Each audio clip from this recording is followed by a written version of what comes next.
Okay, so we're gonna get this thing going now. There's a bit of a delay in the stream, so I'm gonna just go with this and gonna see how this works. 1 second. And see if this is working. What we got, what we see. So, might see me staring at the screen here a little bit, but I'm going to proceed forward here and start answering some questions, start talking here, and assuming that we're live and that we're good. You want to be at my website where this event is being featured. That's where I'm going to be answering the questions. That's where the questions were posted. So you'll want to be there at that website, at that web address. And I've actually made it very easy for you to get to that web address. If you're seeing this on YouTube, the web address that you can go to is freeastrologyhangout.com. That will also take you to the page where you can ask your questions. freeastrologyhangout.com is where you can do that, and that's where I'll be answering the questions. So let's get to it.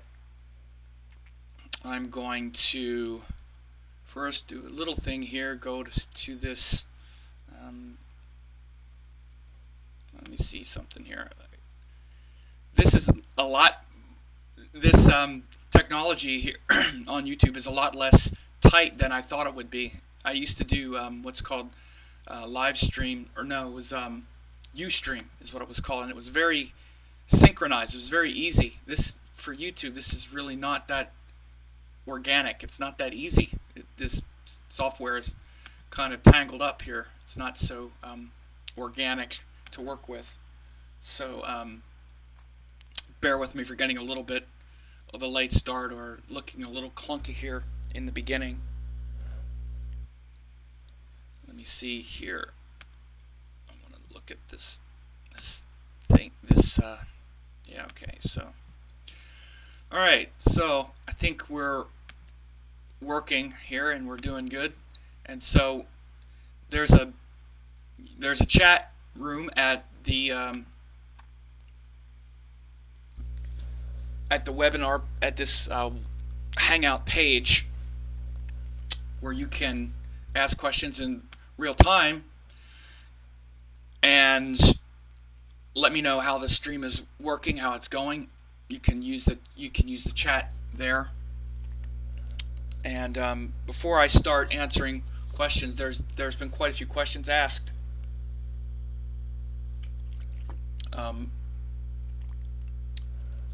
I want to say a few things first. You'll see that on this page there's a couple there's like a banner up above that has information about my upcoming book. I'm offering some specials on getting my book. If you wanted to, if you wanted to get my book today, while we're on this, call, you will. I'll give you some specials. One of them is a. Hang on for a second. I have these on my computer. Excuse me for being a little bit delayed here.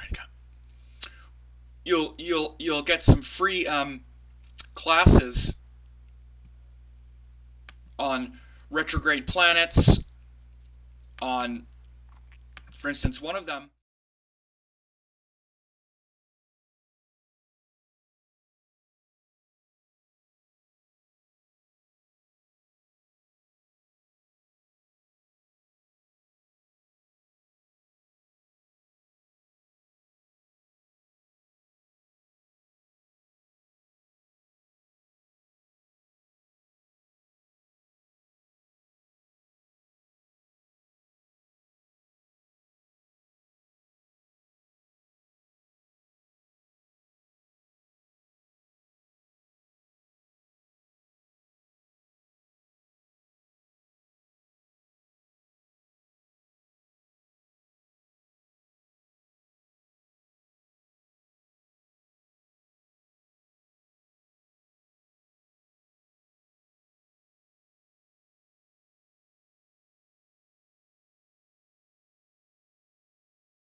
if you did want to make a donation.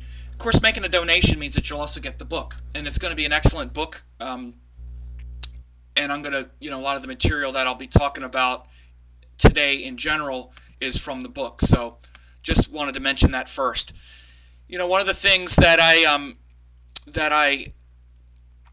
wanted to start talking about today really is a kind of general concept as it relates to, and at least jumping to like complicated techniques too quickly, or not understanding the difference between principles and techniques. And they're really different things. And most of what I teach, at least in my certification course and just in general,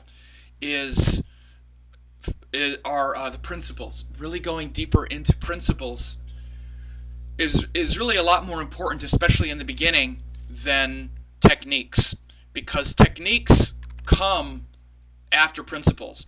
Principles are what makes everything work, and techniques are the specific things that you do once the principles are in place.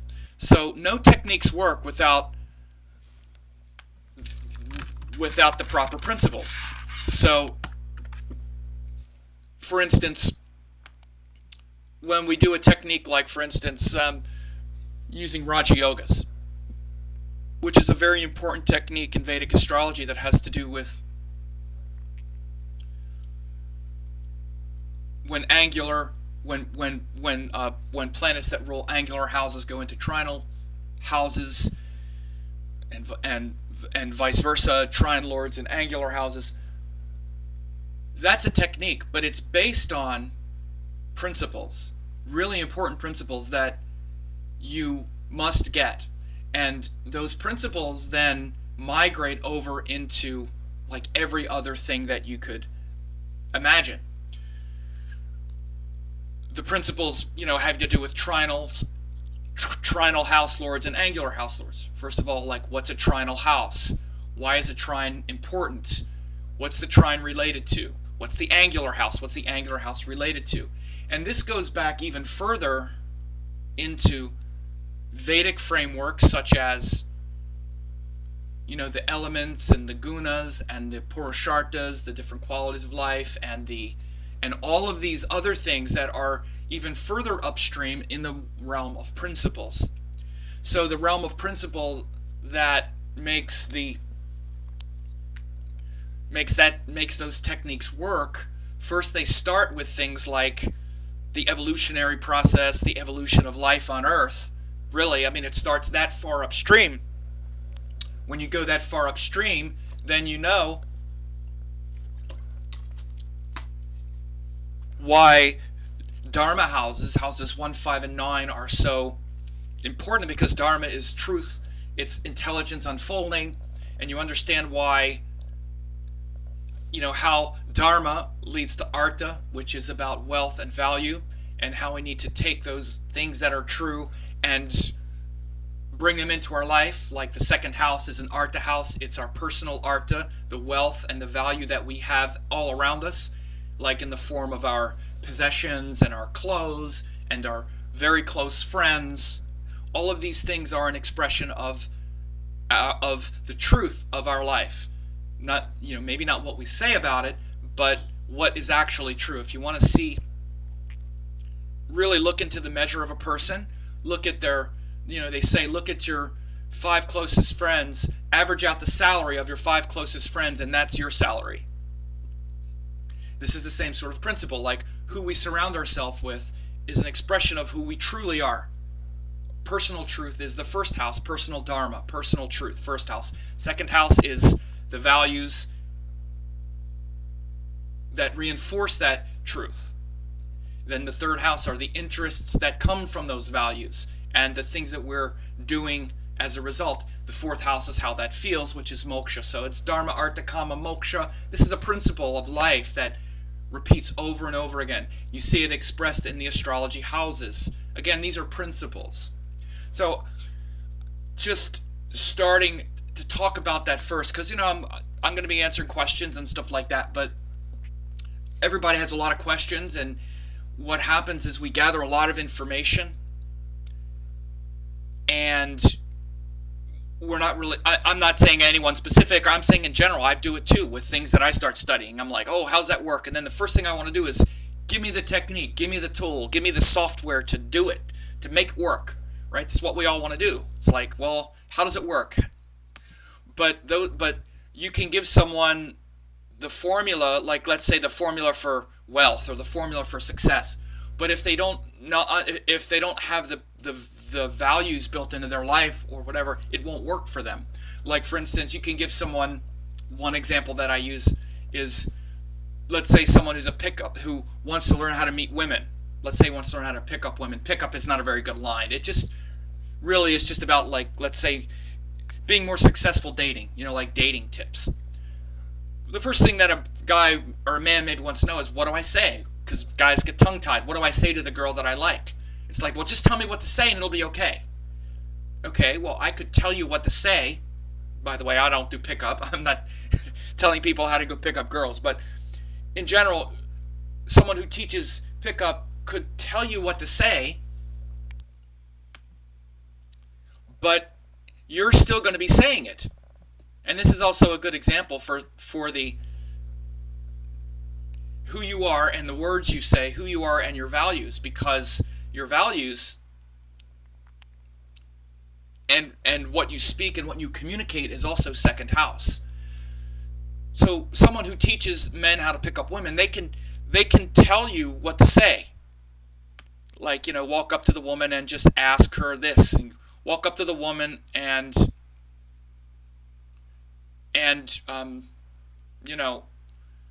start a conversation. Like, one of the things is ask her a question. Ask a woman's opinion. This is a good way to, let's say, start a conversation. Go up and say, hey, I was wondering, do you think this shirt looks good on me? I don't know, just something to start a conversation.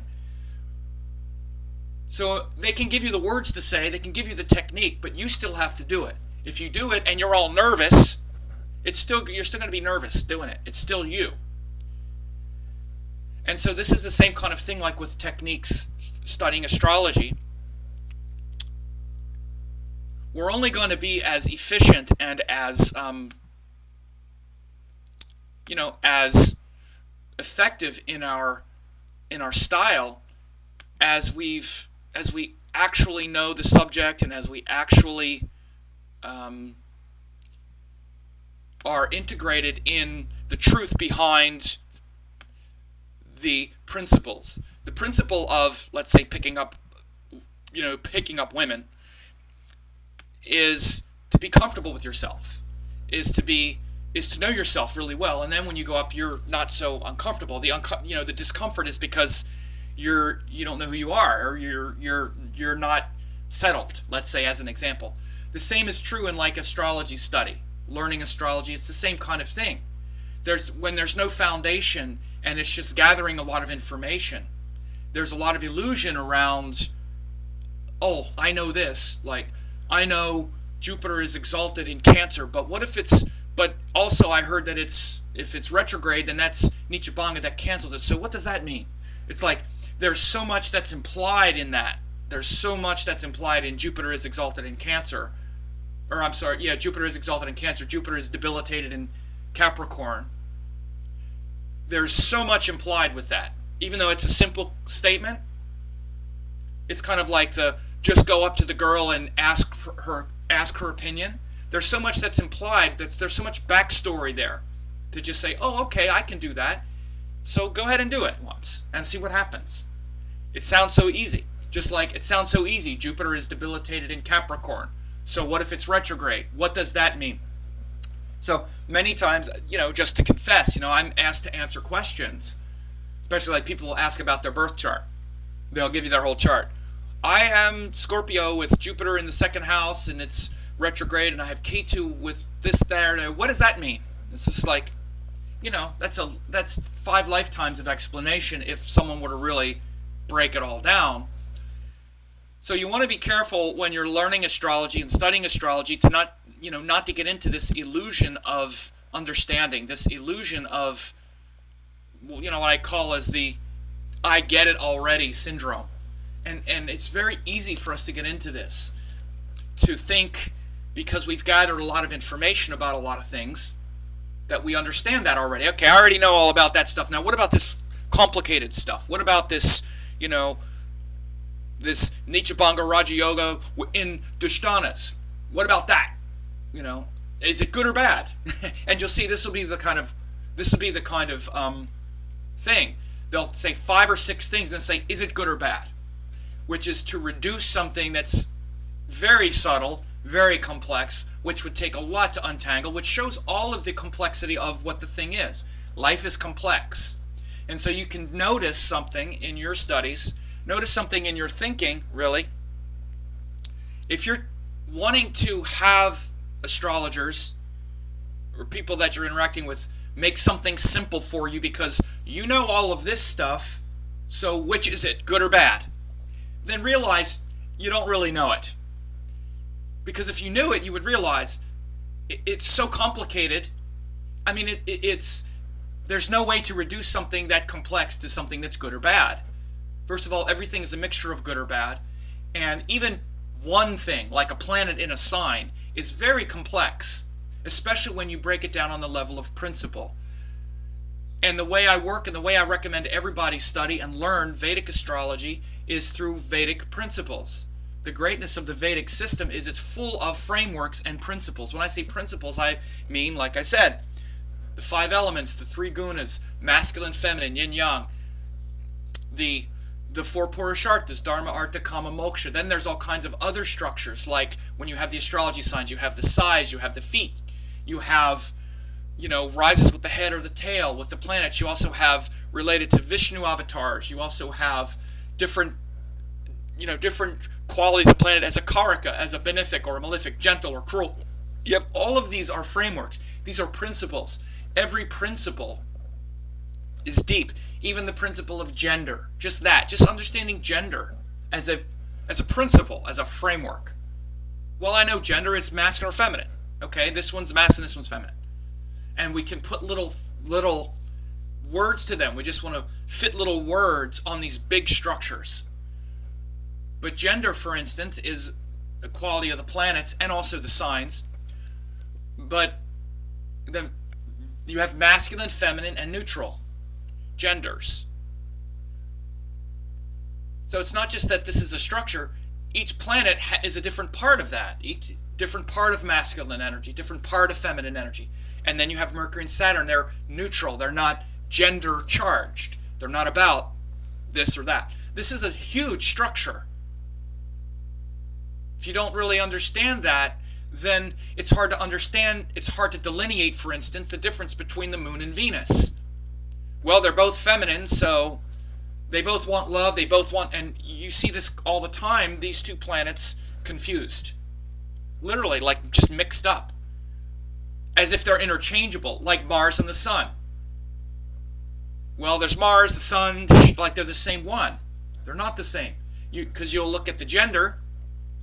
They're both feminine, but yet the moon is sattvic.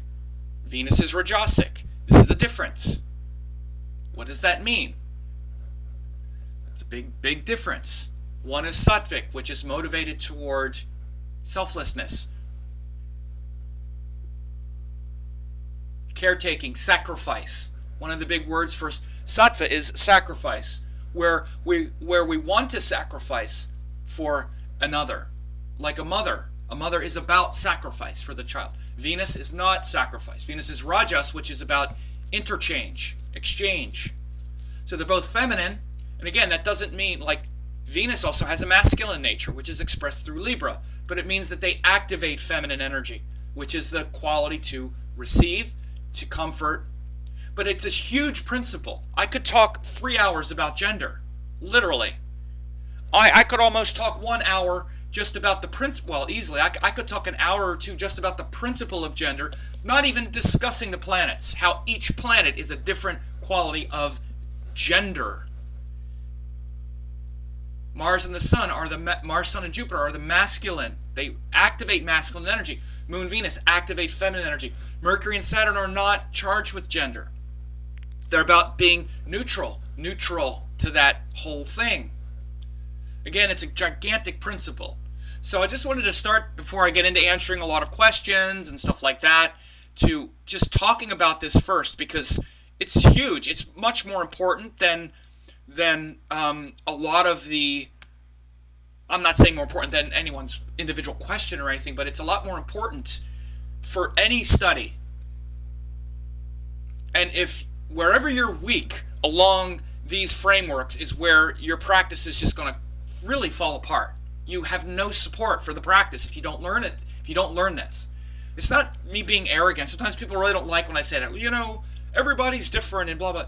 That's not the point. It's like an architect can be a great architect, but they need to learn the rules of architecture first, like how to make the building stand, how to put 4 pillars equally, and how to make it this way, or else they might build something that looks beautiful on the outside, but then it falls down. Or you can look at astrology. It's like studying medicine. You know, someone who maybe they're a heart surgeon or a neurosurgeon, or maybe even just like an anesthesiologist, or not to neutralize anesthesiologists, but maybe any kind of medical profession where they've had to go to medical school and all. They didn't start studying like heart surgery. They didn't start with that. They started with studying cells. How does a cell work? How does the body put together? What are the systems? How does the cells work? How does one talk to the other? How does blood move? How do nutrients move through the blood? You learn how the thing works first. You learn like the DNA first. You don't go right into, okay, to do heart surgery, cut this artery, do this. And it's kind of like, again, this is sort of what people want to do when they study astrology. When I get asked questions, many times they're kind of just going right to, I want to know how to, which vein to cut and all that. I want to learn how to do the surgery. I don't want to learn how any of that stuff works. Just show me how to do the surgery. I'm the same way. I'm not judging. When I learn something, I'm the same way. So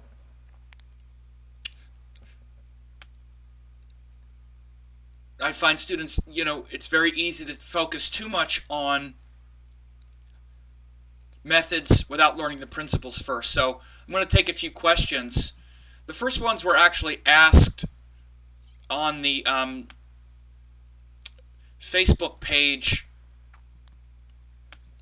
yesterday, and I'm going to go and answer a couple of those now. And I know that one of them was about Mercury being the voice in our head. It's a very good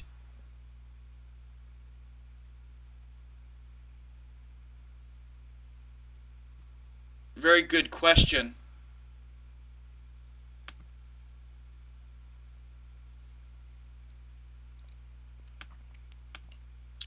And it looks like there's a problem with the, hang on a second, looks like there's a problem with something I have to fix here. Wait a second.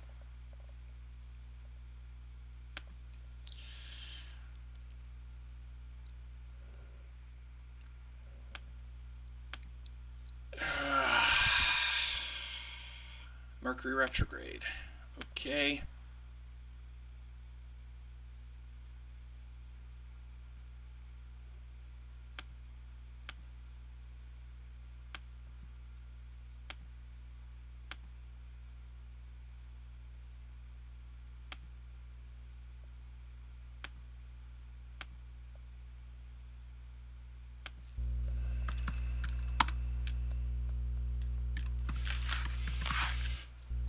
If you're watching on YouTube, I'm having to do something with my website, so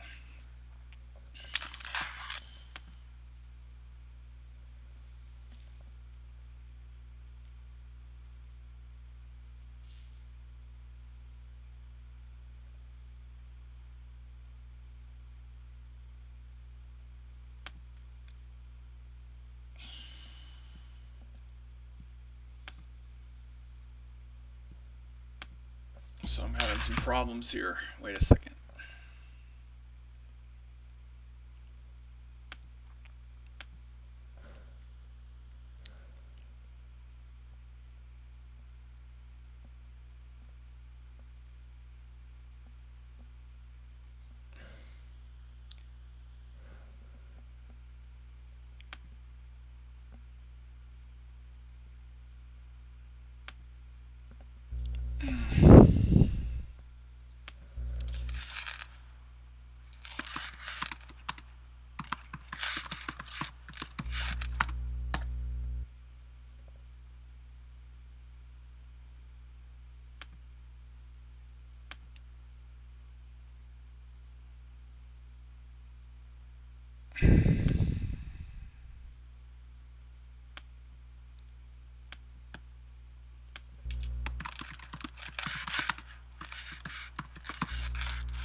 I'm gonna, if you're watching on YouTube, I'm gonna have to um,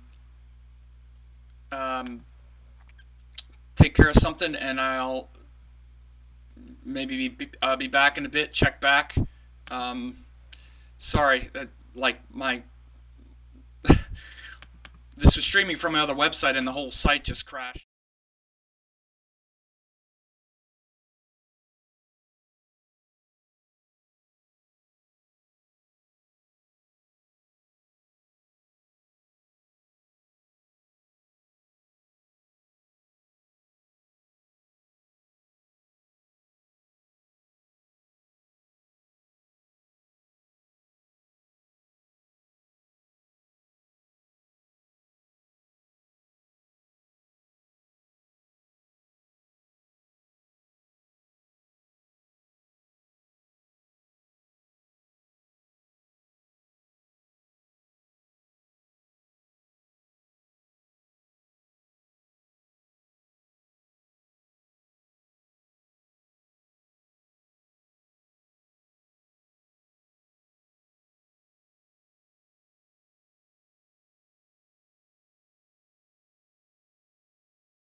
So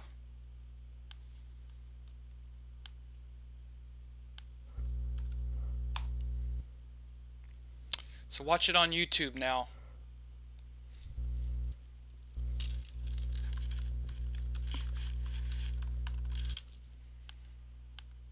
So y'all crash the servers.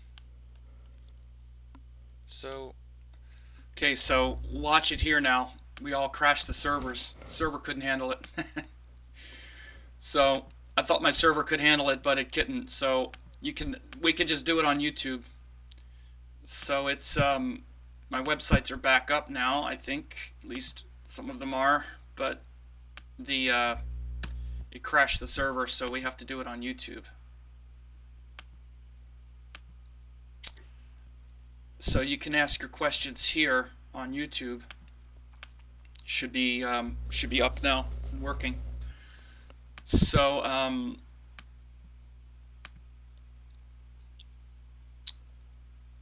we'll just do it like that. Sorry for the screw up there.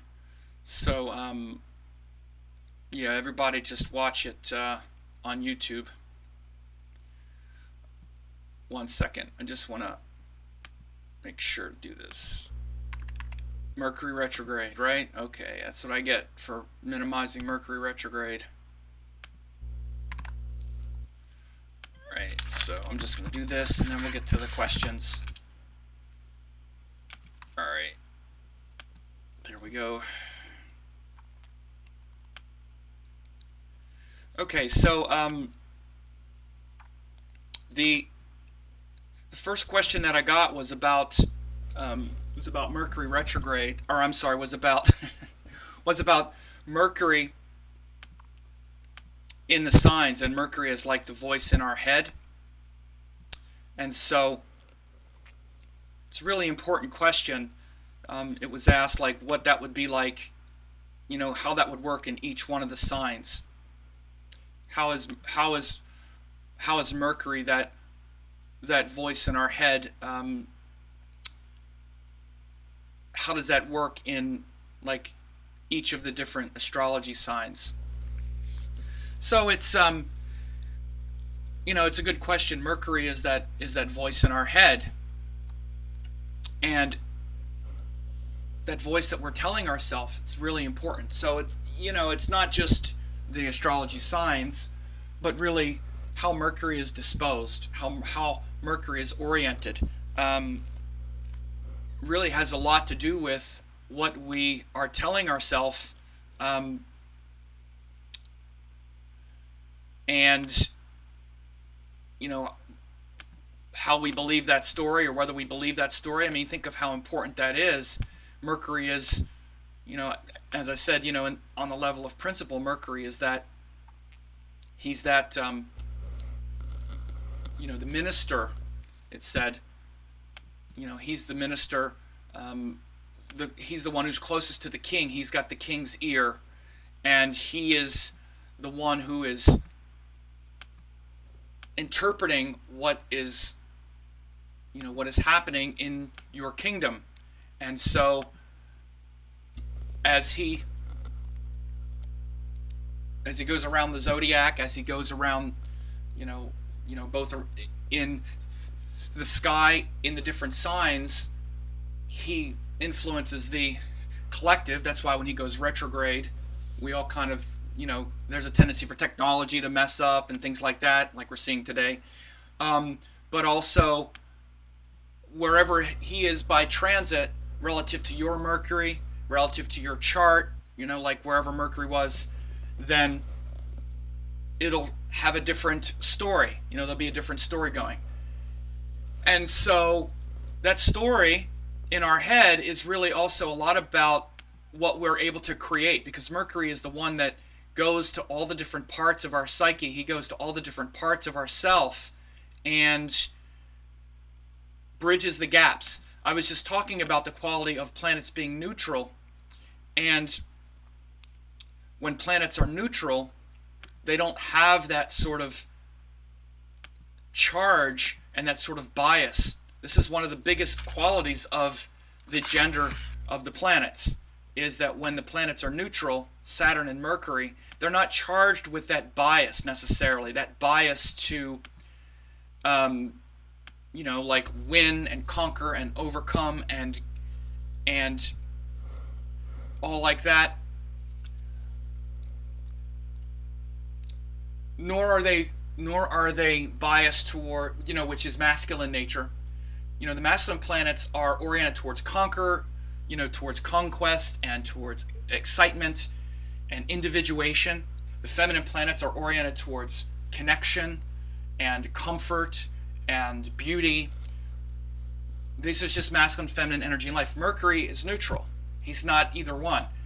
So again, I'm talking about this. This is a deep principle. So we say, Mercury's the voice in our head. How does that work in all the different signs? First, we need to understand what's Mercury. Really, it's a deep concept. And the voice in our head, what is that and how does that influence us?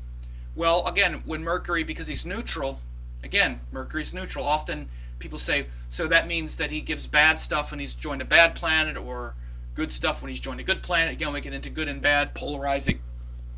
But the thing is that voice in our head is what allows us to be flexible. At best, Mercury is not charged around issues. And when he's not, and when we're able to be neutral and flexible, we're able to think clearly. We're able to understand things clearly. And it's an important function. It's a very important faculty. This is one of the most important qualities of Mercury, and why it's so important, and why, you know, Mercury is the maintainer and the one who, you know, he's the one who maintains the universe by being flexible, by understanding that all of the different, you know, all of the different energies have their place and have their say and need to have a voice. So he gives voice to all of those parts of ourself, you might say, even those parts that maybe don't feel like they have a voice. So the Mercury part of us sees those things with neutrality, and it's the part of us that's able to, you know, even if we make a mistake, you know, it's the voice in our head. What do we tell ourselves about that? Do we like hang on to it? Do we like beat ourselves up over it? Do we say it wasn't me? What are we telling ourselves? Do we have the flexibility to understand it with intelligence and discrimination? That's really the highest quality of Mercury, is that discrimination and that intelligence. And when we have that intelligence, then the voice in our head is intelligent. We are not misreading things based on this charge around the masculine and feminine planets. They have that charge. So when Mercury's powerful, the voice in our head it's light. It's like the minister who goes to all the different parts of the kingdom. Not just the parts that he's comfortable in, not just the parts that you know, are good. You know, like Jupiter, the priest, isn't going to go into the brothel. He's going to say, oh no, I'm not going there. We shouldn't do that. And that's Jupiter's part. His part is to maintain the focus, to keep us aligned with the right course. But Mercury is going to go find out about all of the stuff. So again, that's the voice in our head energy. And so it's important that Mercury is well taken care of in the chart, so that we have this, you know, so that we have flexibility and neutrality in our thinking. And so when he's in different signs, of course, you would just look at the planets where Mercury has, you know, good dignity, for example. You know, where Mercury has good dignity, of course, he's exalted in Virgo. He also does well in Gemini. He's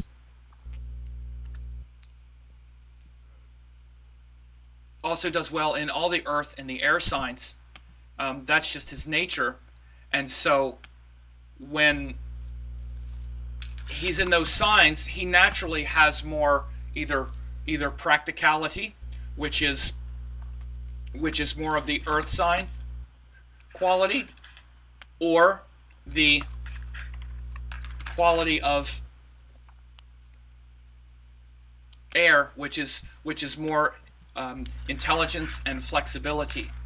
And so those energies really support Mercury's unfolding, the unfolding of Mercury, which is to have more of that either flexibility and speed. So the voice in our head is clever, creative, curious, and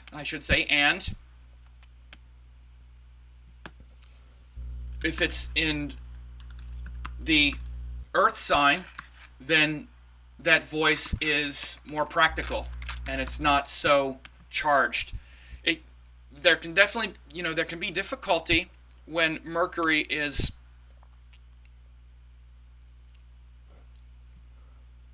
in, for instance, water. He's debilitated in Pisces, and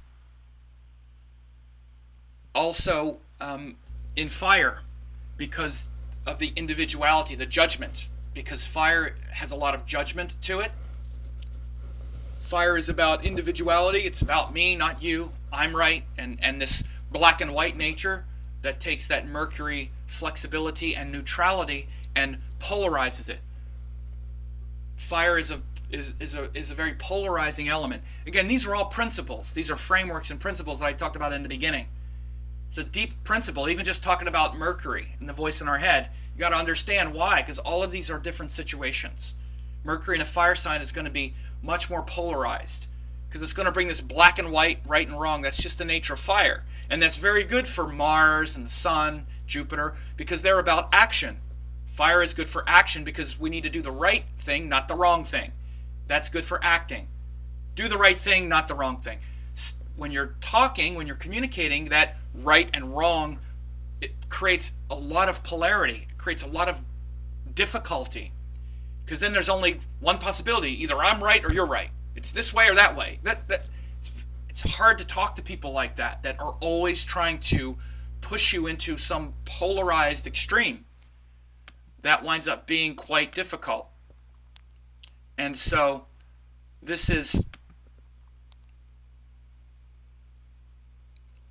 why, again, when you get Mercury like in the fire signs, there can be some difficulty.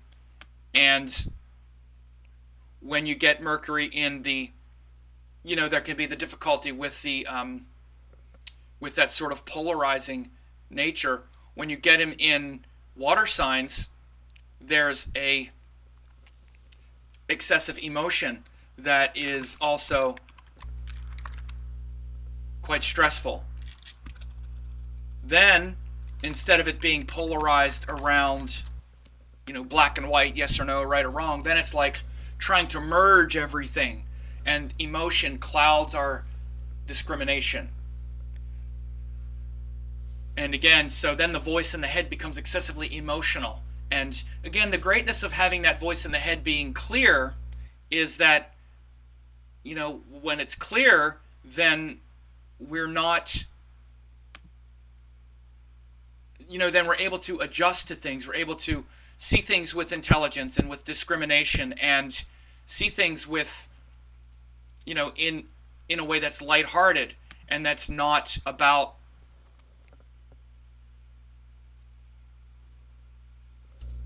these polarized extremes or all of this emotion. Those emotions and that polarity are good for other energies, because then one of the temptations is to say, well, but if it's in the fire, but then Mercury in the water signs, doesn't that like balance it out? Because Mercury can be so intellectual and so aloof. So in the water sign, it's more emotional. Isn't that good? It makes it more emotional. Again, it's like we're trying to fix Mercury. You don't need to fix it. It is what it is. These planets, when you look at the dignity, it's not to judge it, but when you look at them, their energies operate the way they're supposed to operate. And those dignities and those places where they're in, where they function with more skill and expertise, is there for a reason. It shows how that energy becomes fulfilling and rewarding and leaves us with a proper feeling when we use it. It's not to judge it, and we don't need to balance it out in some other way. Each one of the planets do things very specifically and very well. Planets, for instance, that function very well in the water signs are, of course, like the moon. And, Jupiter rules the water sign. And even Mars rules Scorpio. Mars actually does really well in water signs. He rules Scorpio. Mars is a really good one to get. Of course, he's debilitated in Cancer, but Scorpio and Pisces, he does quite well. But water has its own integrity. So we don't need to fix and balance out those pure energies. But you can see when Mercury is in a water sign, then the voice in our head is excessively emotional. You can, not that that's bad, but what happens is then the story in our life is a very emotional story. So then it's up and down, and we tend to have a lot of attachment with emotions, and Mercury's where we want detachment. Detachment is a good thing. It's good to have detachment in certain areas of life. So this is a general way to approach that kind of issue, is to is to see that that voice in your head, if it's in, first you want to look at elements. You look at the planet, it's Mercury, which the reason it's the voice in our head is because he's the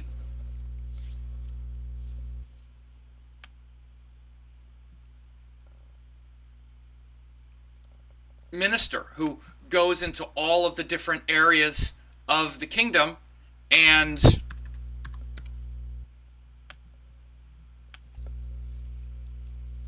stays neutral, and then comes back to the king to communicate back what's going on. So he's communicating back what's going on in the kingdom the whole time, so that our kingdom can move forward, rather than be stuck in excessive emotion or excessive action or excessive intellect. So Mercury does that. That's his job. So then you want to look at the element, and he does well in air and earth elements. And then the different signs, for instance, Aries. If it's Mercury in Aries, it's going to be aggressive fire, very aggressive. If it's Leo, it's going to be fixed fire. If it's, fixed fire, which means it's going to be clearly delineated, clearly distinct, clear distinctions, but fixed, more solid. And then it's also a sattvic sign, which is about inspired. So it'll be inspired messages that are more consistent, looking to be consistent, and somewhat more polarized than flexible. So the person will have their ideas kind of stuck in their ideas for a while, but they'll be inspired, uplifting ideas, and they'll be delineating and distinguishing between this thing and not that thing, between righteousness and between good and bad. So you want to use those kind of frameworks when you look at any kind of planets and signs. I just talked about 3 frameworks there, which is the Guna, which is the sattvic, the element, fire, the modality, which is fixed. So fixed fire, inspired, that's what Leo is. And so the so that quality of Leo, or those qualities of Leo would be influencing Mercury if he's in Leo, and that would be influencing the voice in our head. So that's a really good question. Another question that was asked on the webinar page had to do with siblings and how to tell about older siblings, younger siblings, things like that. And I know the 3rd house is siblings, but what if there were 2 older siblings and 1 younger brother? How would you distinguish between the 3? Here's the thing, this is definitely one of those things that are talked about. And it's said that 11th house is older siblings, 3rd house is younger siblings. And that's a that's definitely a that's definitely a structure that you could generally look at. I have to tell you though, usually I've found that siblings are mainly third house. Siblings as an issue. Siblings that are older, that are like quite a bit older, have more to do with 11th house. If your sibling is like 2 years older, I don't see that as usually being 11th house. I see it like being third house. Now, again, there are scriptures, scriptural references to these things. You also want to look in the Dracana, and that's the third harmonic, and those things get fleshed out more easily in the Dracana chart, I've found. In the Rashi chart, it's a little more unreliable. These methods in general, those methods in general are unreliable as far as being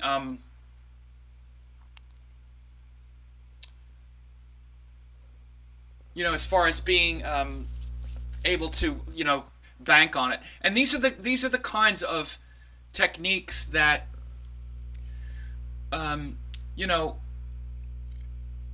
have to ask yourself why you want to know. I mean, why we're using astrology that way. Not that we shouldn't. And I love to research and see astrology working in these ways. But actually, several years ago, maybe 3 or 4 or 5 years ago, maybe a little longer, once I started doing a lot of readings and really trying to help people, something like that you can just ask a person, I stopped spending so much time trying to figure that out and trying to research that, and instead tried to really understand like what makes things work on a deep level, and really started to focus my attention on the deeper frameworks and things like that. The easiest way to find that out and anything like that is understand the principles. Why? Again, principles first. Why is the third house related to siblings? Mainly, as far as it's mainly sibling energy. It's the same energy that we have with our friends that we are sort of in a competition with a little bit. Third house is about competition. It's where we test our individuality, test our views against others in a neutral situation. This is why I said if you have older siblings that are much older and they weren't raised with you, or you weren't or they were like 16 and you were like 7 or something like that, that's really a very different level. That's more 11th house, because then they represent something. They represent some big thing that you want to be.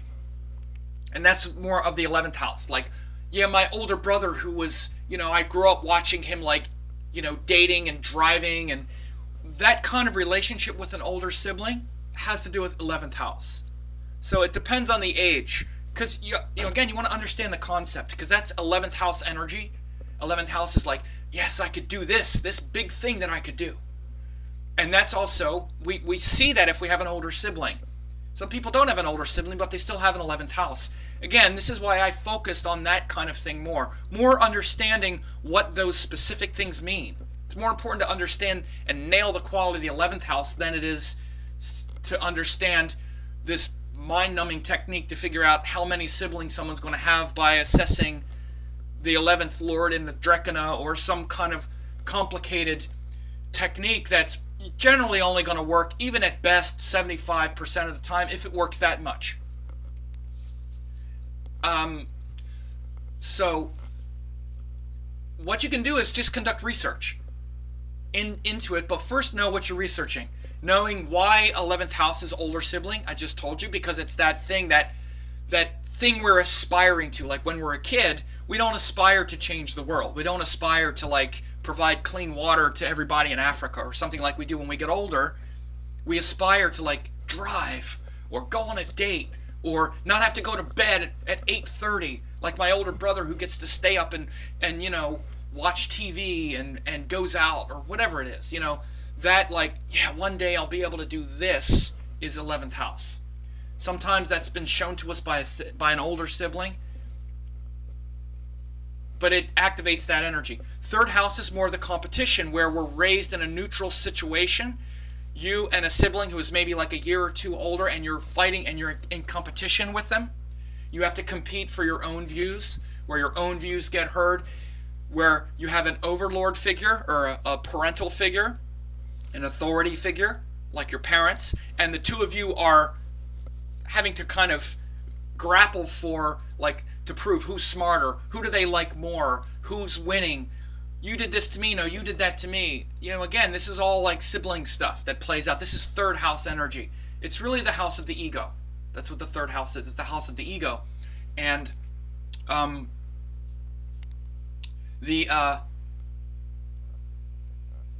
you know, this nature of the third house and the ego plays out later on in life as well, when we you know, when we get to the situation where we're, let's say, in a classroom. You know, like, let's say if all you watching this were in a classroom, you would have a third house relationship with each of you. You know, I would have a third house relationship with each of you. Or, I'm sorry, excuse me, you would have a third house relationship with each other. And that means that, you know, that third house relationship that you have with each other is where you're maybe, you know, competing against each other on some level. That there's a sibling dynamic in that. It doesn't necessarily mean that it's an unhealthy competition or that it's something like that, but it's where, like, let's say there's another figure who would be like, let's say, the teacher, and the teacher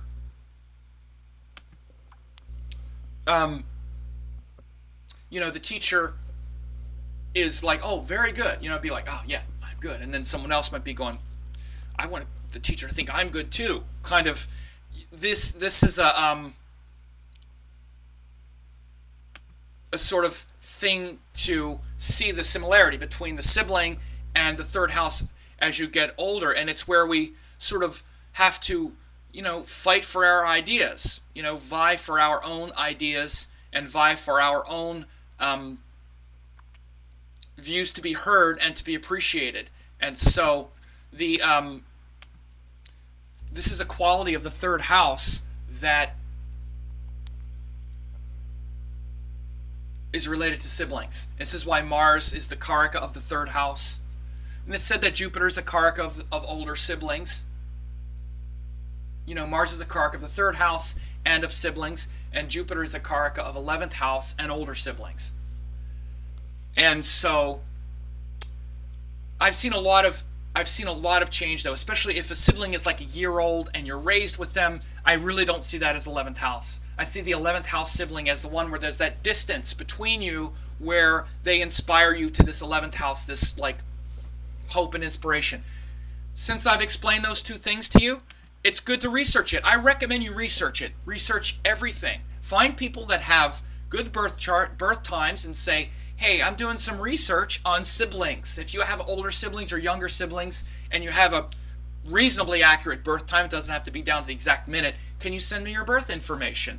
I'm totally down for that, because then you'll see these principles work. It's the only way. You can look in the scriptures and say, oh, well, this one says this or that. And it's not that they're wrong, but you have to first filter it through your experience. You have to see it work.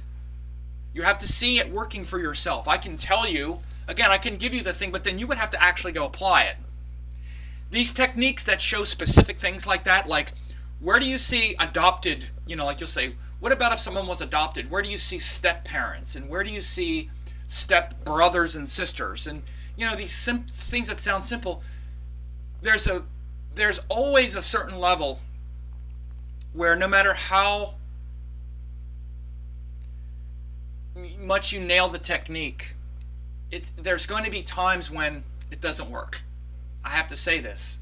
I don't think, some people will say that, you know, astrology is it's perfect in this way, predictive, perfect, like perfection in prediction, like of these kinds of things. I don't think it is. And it's not because I haven't researched. I've researched a lot. I've looked at a lot of charts, not just of clients, but of running major research projects of things that aren't even that controversial, let alone as abstract as, like, let's say, if we want to get into siblings, like how many older siblings, how many younger siblings, and what are the gender. That doesn't sound like it's that complicated on the scale of what we could figure out. But go look at it and see, you have to start making these distinctions like I just made. You have to make those kinds of distinctions and first see what's the relationship to the siblings. Are they a lot older and a lot younger, or and then you'll start seeing those things pop out with a lot more accuracy. And I think you'll also start to get a better feel of why study those things and what they're about. And the beauty in studying things like that, again, is because they affirm principles. They show you that real principles behind what's making it all work. And that's, to me, what's the most important thing. One second.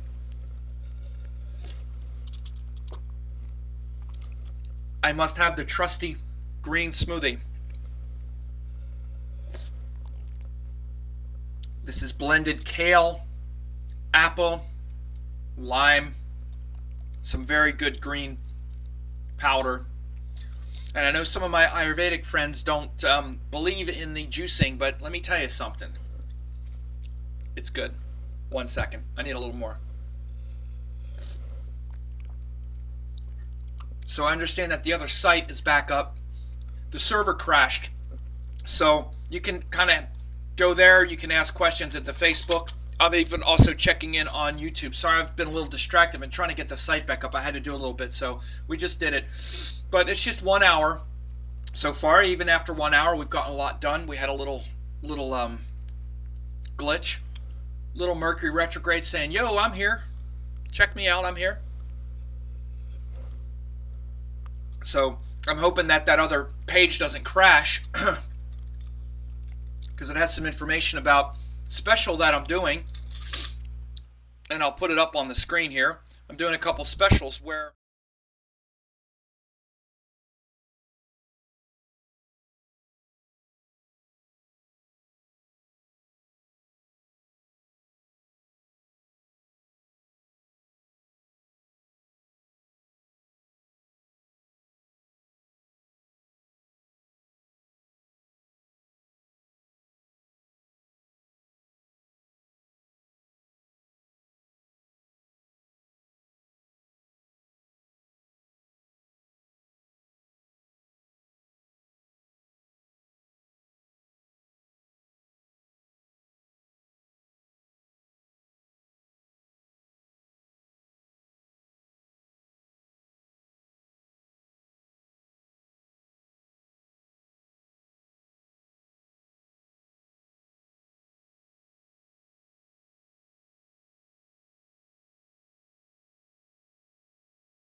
planet for every ascending sign going retrograde. What I mean to say is that every retrograde situation is accounted for. Like if you have, let's say in your natal chart or in the sky or whatever, if you are an Aries and Mercury is retrograde in Pisces, I talk about that.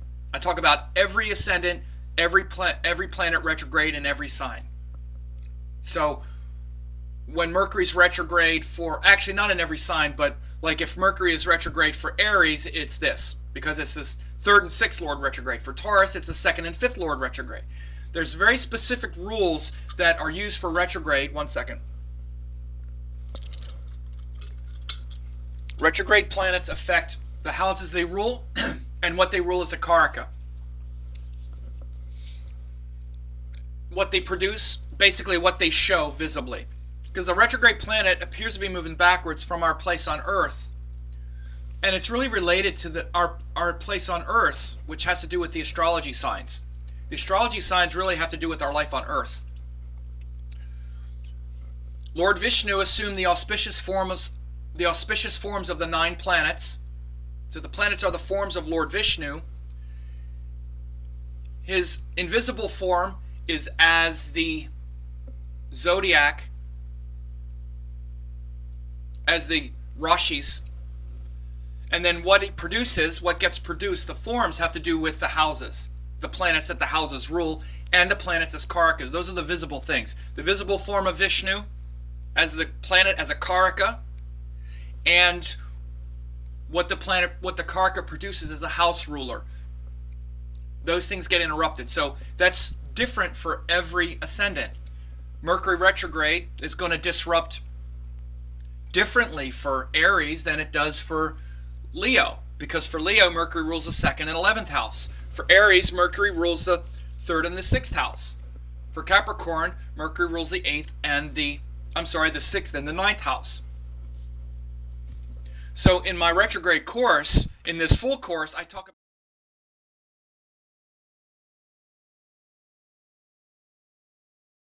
studies. So for $97, you get all that other stuff plus that course. It's extensive. So I'm doing this because I want people to get my upcoming book. It's going to be about this approach that you hear me talking about. This is the way I study astrology, the way I teach astrology. Some Amadarshan for you. It's the way I study astrology, it's the way I teach astrology, and I have a lot of students that study this way. And that from this framework level up, that's really the way you need to start approaching any of your studies, because that's how the power is built into your practice. Otherwise, you're just grasping for things like, what does this mean? What does that mean? If it's not connected to the source and to the structure and to the principle, then it's even if you get the answer, you're not going to know how to make sense of it. Just like giving the guy the pickup line. Even if you give the guy the line to say to go up and talk to the girl, he still has to do it. And if he's nervous and he's not embodied, if he's not solid, it's not going to work. And if he's solid and he's embodied in that, then any line will work. Then you don't need a line. Then you just go up and naturally interact. So you want to understand that. I think it's a really important, really important distinction. By far, I think it's fantastic that there's so much interest in astrology now, and so many people are interested in studying.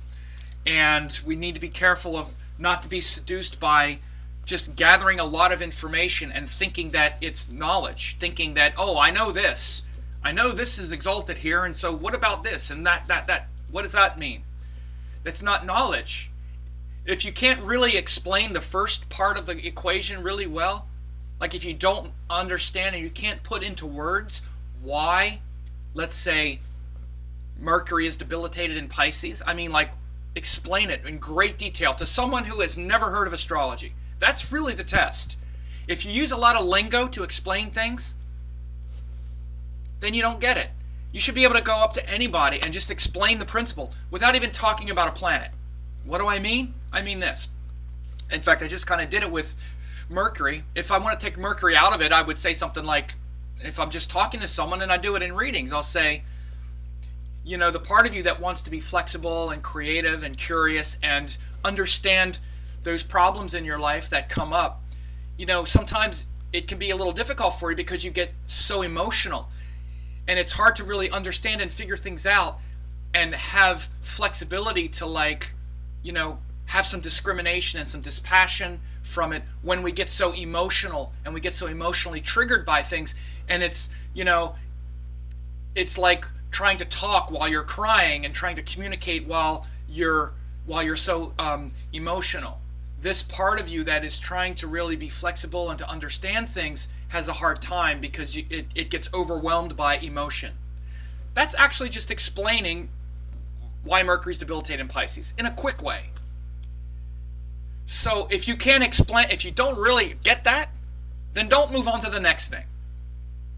And the way you can really get that is to do, like I said, understand what the planet really is as a karaka, understand certainly like things like its gender, it's neutral, it's fast, it wants to move fast, it has all of these qualities. You want to understand the nature of the myths that surround it. It's related to Lord Vishnu, it's all of that stuff. And then put it in that other place and see what are all the details, the frameworks of that other situation of Pisces. It's emotional, it's this, it's that.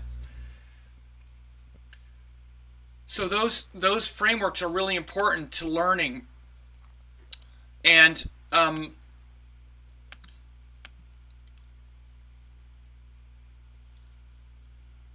so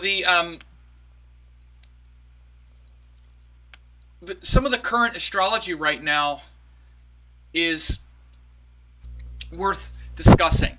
You know, we have quite a bit. There's quite a bit of intensity right now. Hang on a second. With in the middle of these eclipses, you know, we just had the lunar eclipse in Aries, and we're working toward a solar eclipse coming up in Libra.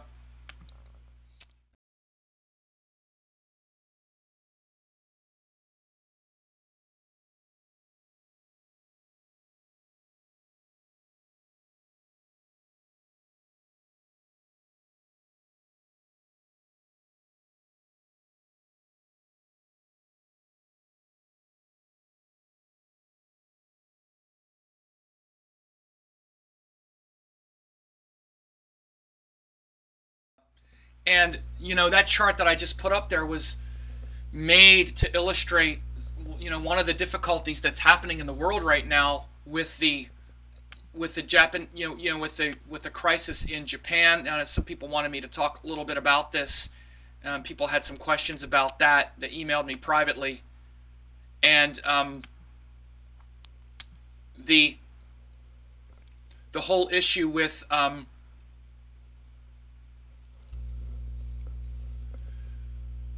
you know, how these eclipse, what the eclipses do, and what, how this current eclipse is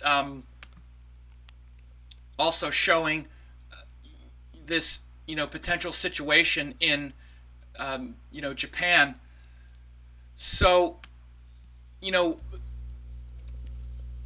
the tsunami happened a couple years ago, there was an aspect between Mars and Jupiter. I'm sorry, Mars and Saturn. That eighth house aspect of Saturn was hitting. Eighth house aspect of Mars hit Saturn, and we had the tsunami and the difficulty with the with the explosions and things like that. Now there's an aspect with Mars applying to these outer planets of Uranus and Pluto. Actually, it's applying to Uranus, which is the planet of, at least in Western astrology, that has to do with like genius and sudden shocking events.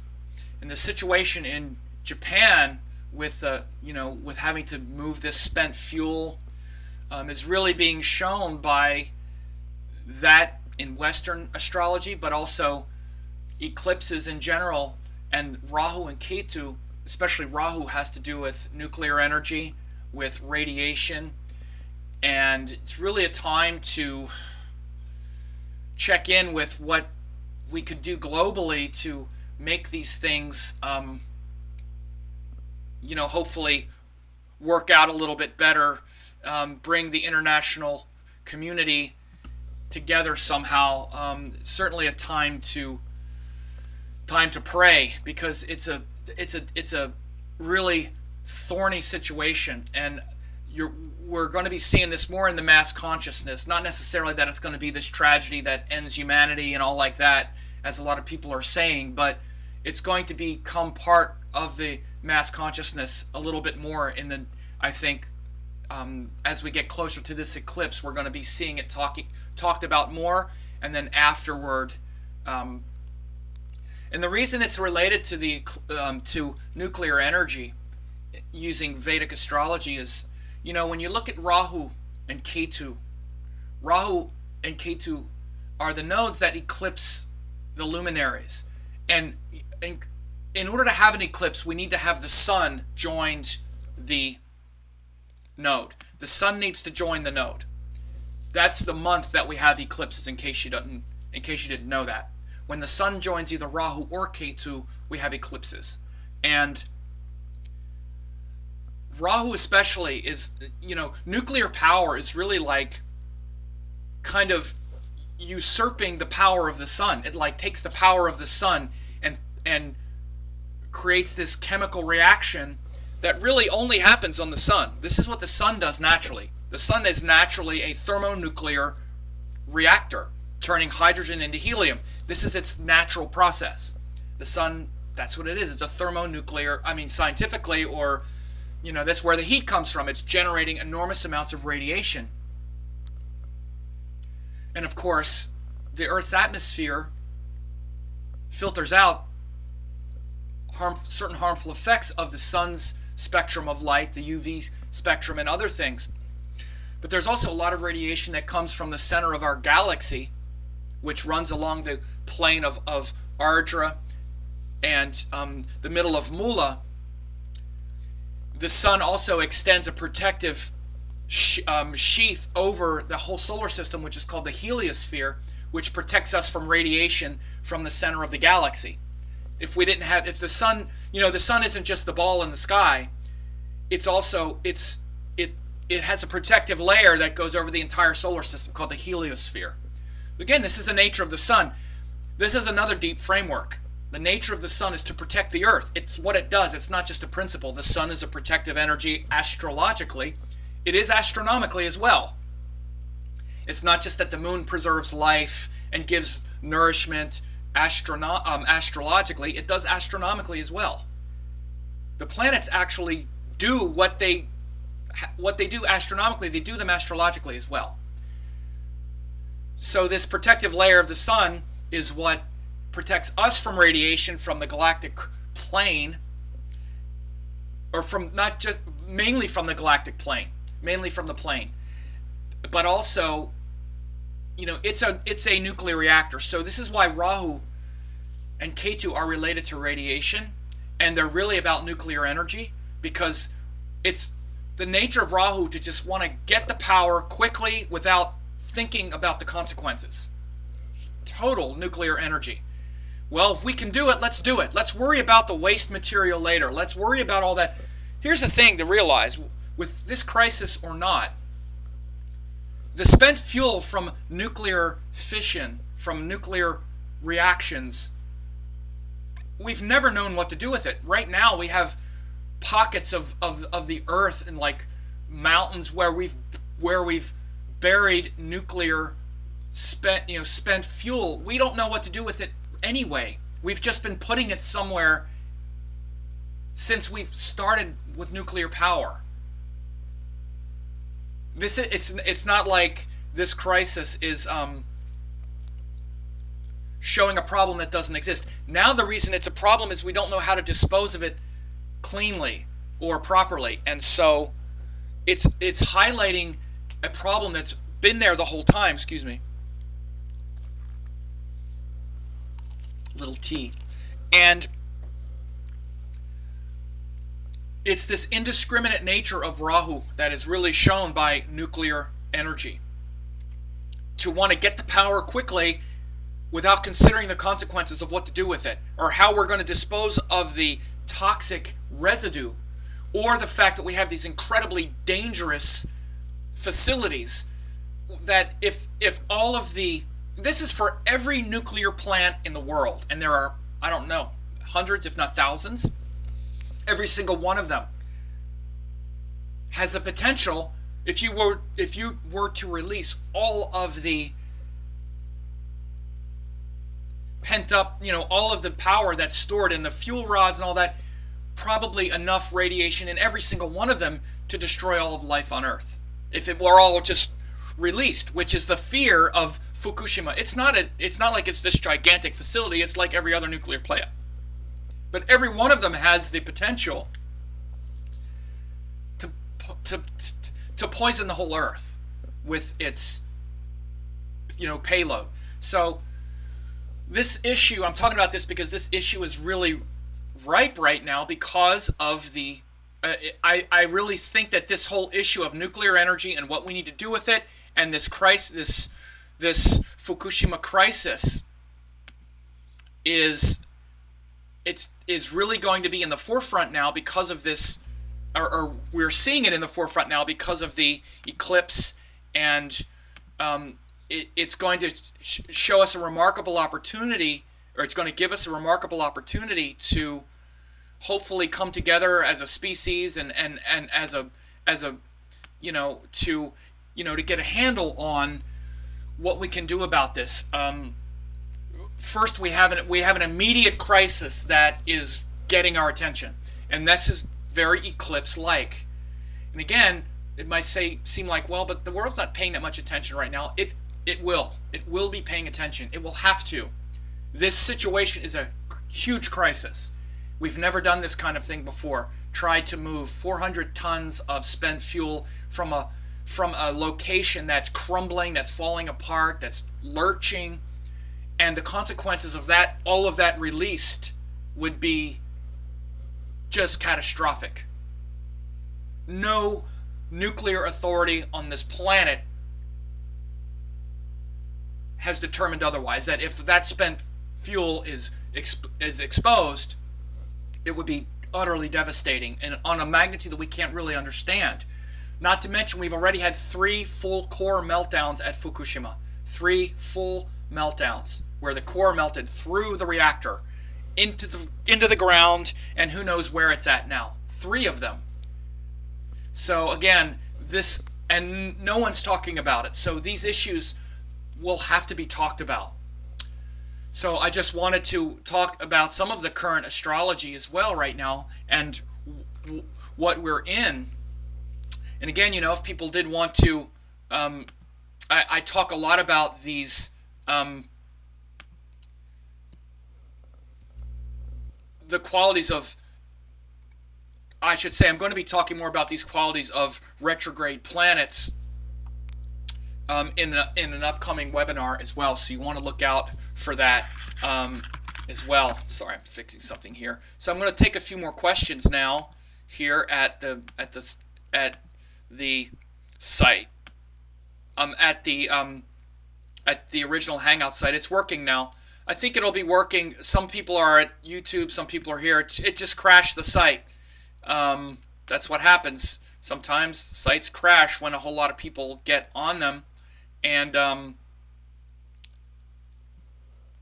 so there was also, might have been a script that was hanging up the page. So anyway, I had some questions yesterday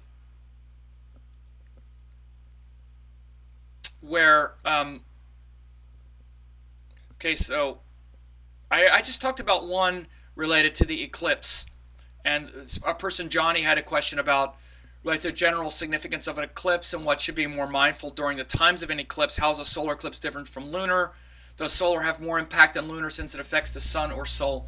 Well, the solar eclipses, it's a good question. The solar eclipses are, the sun is about the action. We tend to focus on the moon because we can see the moon. We see the lunar eclipse. We can't look at the sun. We can't see the solar eclipse very well.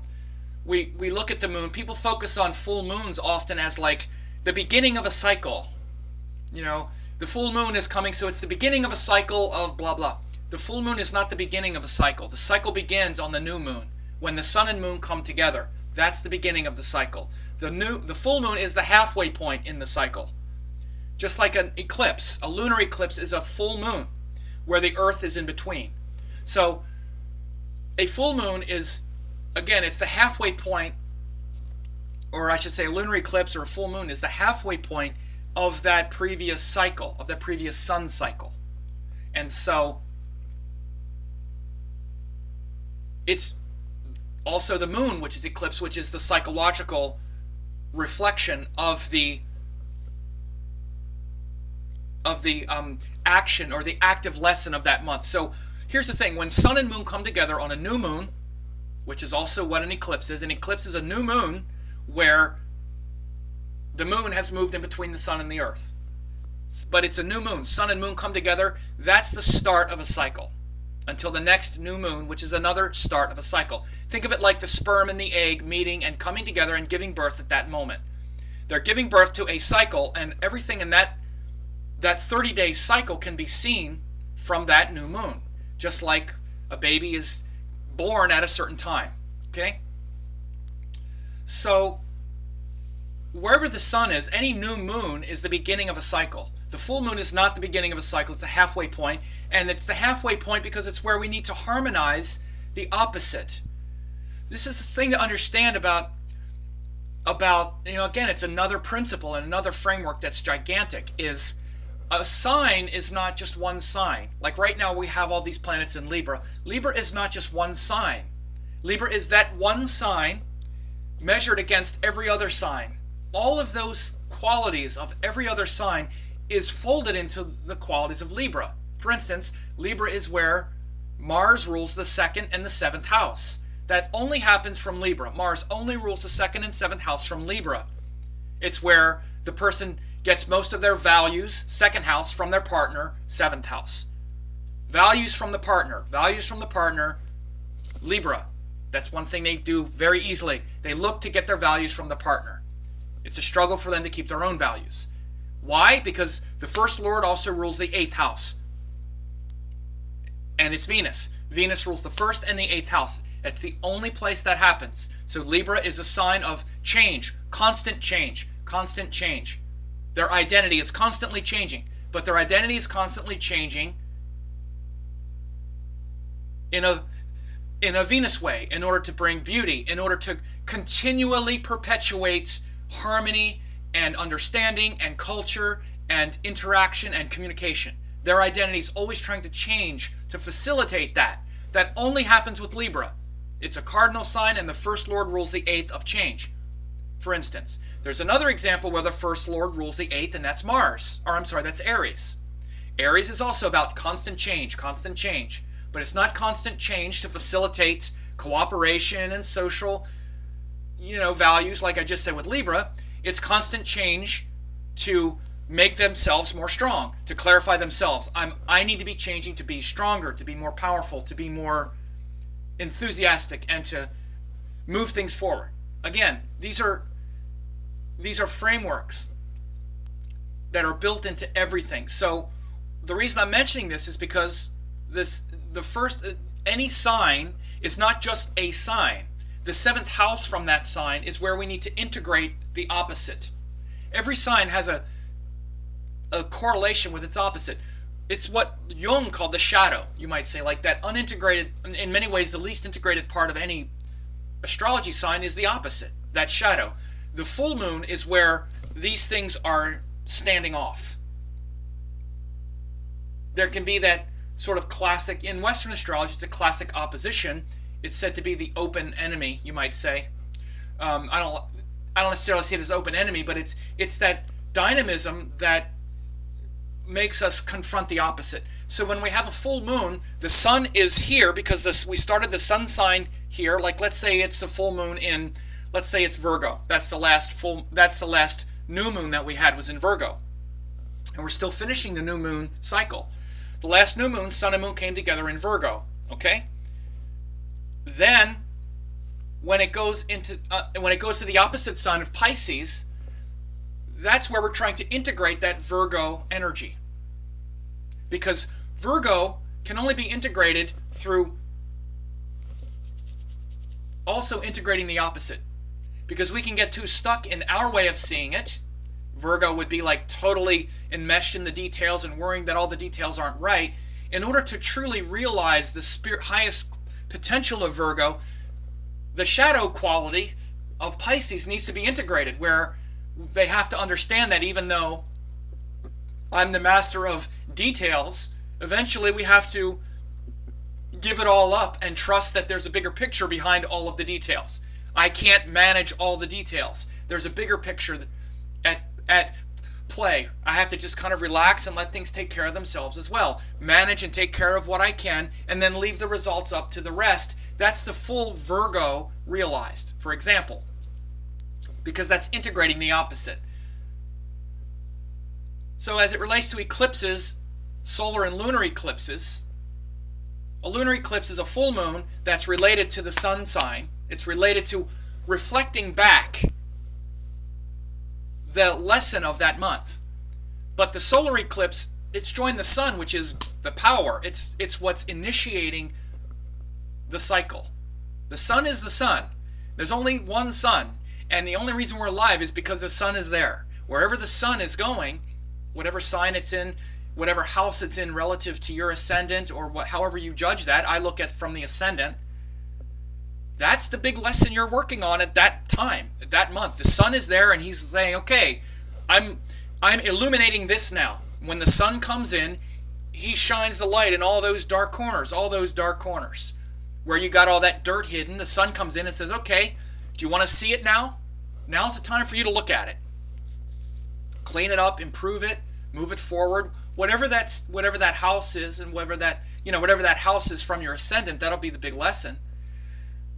So a solar eclipse is like, really, those are the ones that I look at to see what kind of events are going to happen. The lunar eclipse is how we feel. And of course we do things based on how we feel also. There's no question. We feel a certain way and then we do something.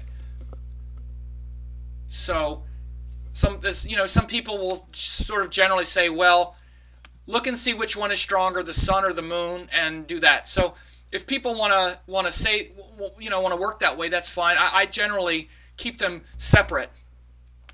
In my practice and in my life, I see this is how it works. I see that the sun is really what's initiating the cycle. It's what's initiating the energy. Like I say, the last new moon was in Virgo, and since then, if you look, some of the things in the world, like in the U.S., there was all that bickering and hair splitting over the details of the budget and stuff like that. And then actually when the sun went into Libra, they actually struck a deal when the sun actually moved into Libra. So there's a lot of ways to look at it, but the solar eclipse is definitely going to have a little more. It's more about events, and the lunar eclipse is about feelings. I'm going to answer two. Second question related to planets in transit passing over the same degrees over your birth chart. One of the previous videos you mentioned that when the planet passes over the exact degree, it becomes more amplified, just like the case of Miley Cyrus. Now, since Sun and Moon are the only planets that can undergo an eclipse, what would be the impact if the Sun or Moon was passing over the exact degree that corresponds to your birth chart? And if an eclipse was happening to either of them on that particular day, would the Sun and Moon be more prominent? It's like planets, would it dissipate? Well, yeah, it's going to magnify that part of your chart, let's say. I actually had it happen last year. I have my natal moon is in Libra, and which eclipse? The lunar eclipse that happened. Actually, that happened earlier this year. Was like very close to my moon. Last year, I had solar eclipse right on my moon, for instance. Like the sun was eclipsed on my natal moon, also. And what happened at the time, actually. The moon rules my second house, and I had one of my teeth like cracked right when I was about to go teach on a trip. Here's the thing, Johnny. I'm glad you asked a lot of questions. You have a lot of enthusiasm, and your questions are really are very good and very thought out. Everything in astrology, it functions by the same principles. The principles never change. Planets in transit they correspond with the birth planets. If they go over an exact planet, like I did in the Miley Cyrus video, it's going to just, say more intense or strong or more amplified. Yeah, because it's hitting that exact same energy in her. Where the planet was when you were born, like let's say you have Mars go over your Mars. We saw what it did with Miley Cyrus, right? Look at how much, she's gotten a lot of attention since then, but not like that. Look at how much attention was given to her. Look at how powerful that action was. Look at how much courage was behind. For those of you who don't know, I'll just say Yeah, I did a video about Miley Cyrus on the and did an analysis of her chart and that performance that she did at the Video MTV Awards or whatever it was, Video Awards. And like when it happened, like literally that day or the day before or the next day or whatever, Mars went right over her natal Mars to like the exact degree. And plus, I think she's running Mars Dasha. Mars in her chart rules Rahu. There's a whole bunch of things that shows how Mars this thing was and how Rahu it was because Mars rules natal Rahu for her.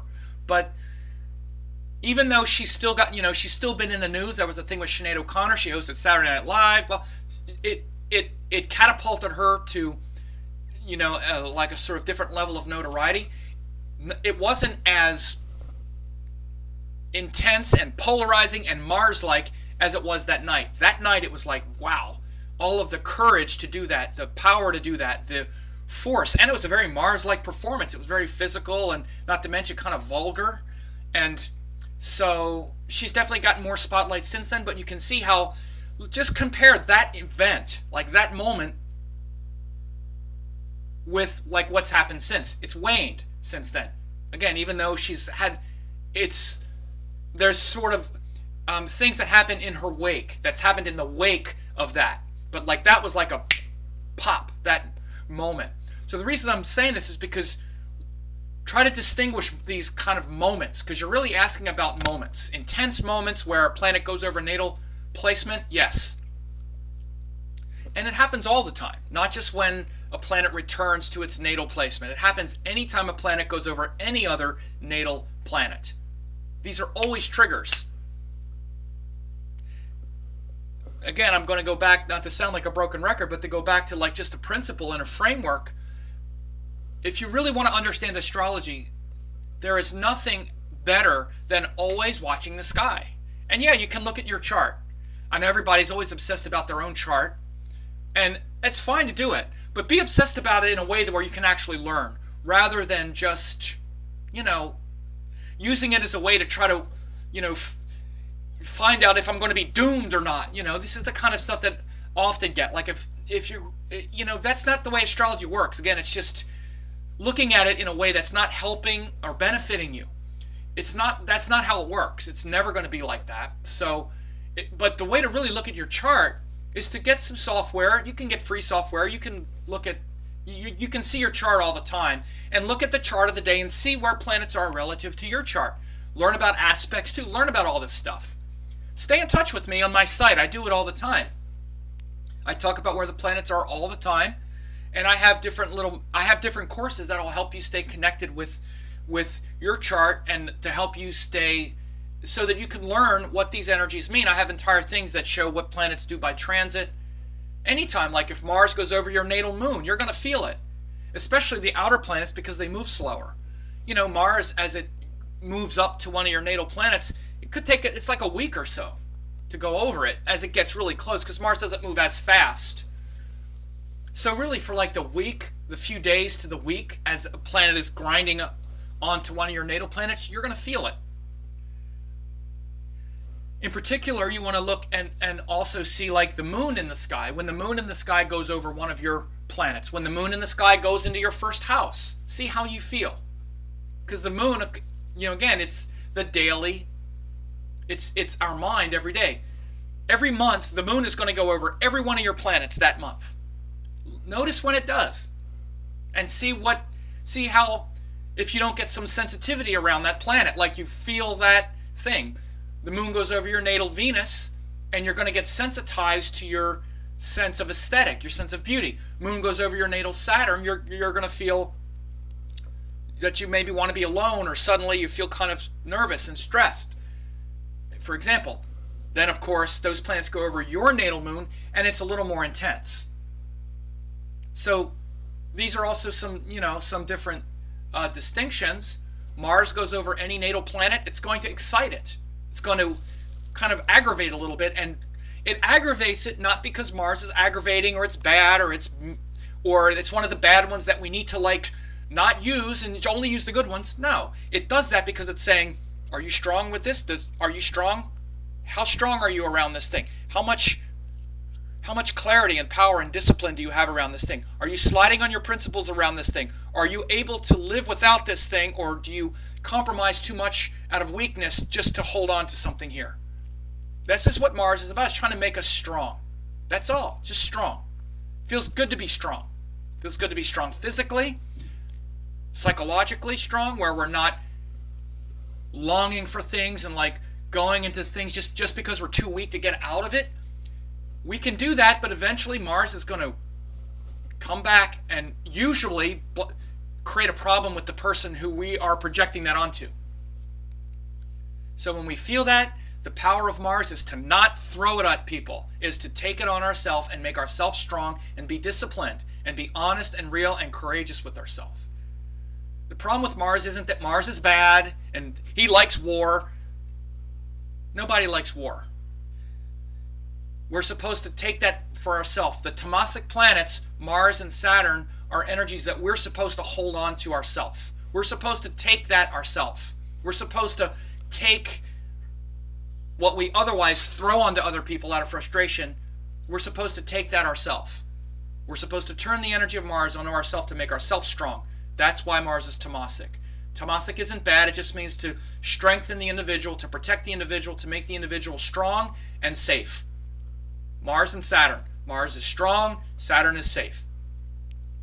Instead, we kind of push those things on others.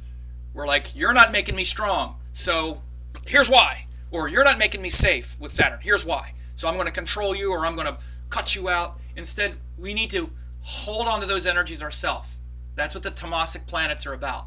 We hold on to them ourselves, but it's hard to do it.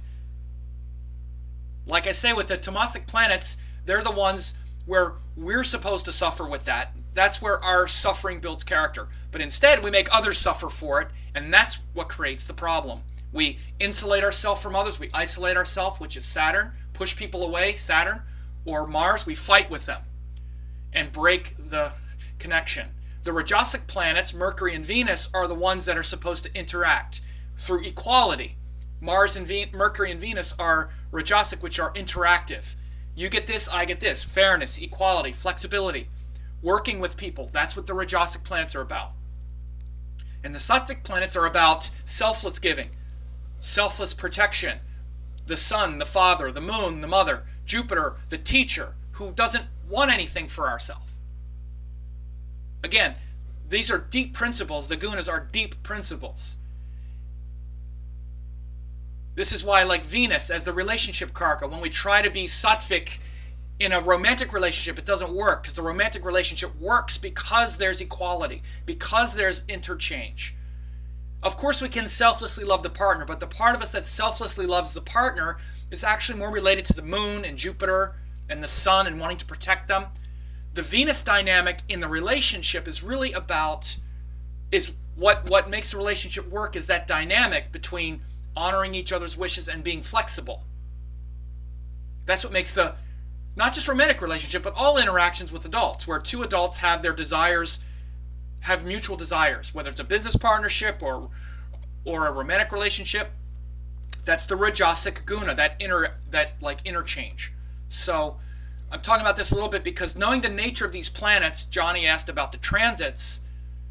You know, you get, again, these are deep frameworks. You get a Rajasic planet going over a Tamasic one, let's say, and maybe it kind of excites this desire to interact, but maybe pushes it in this realm of being too active or something like that.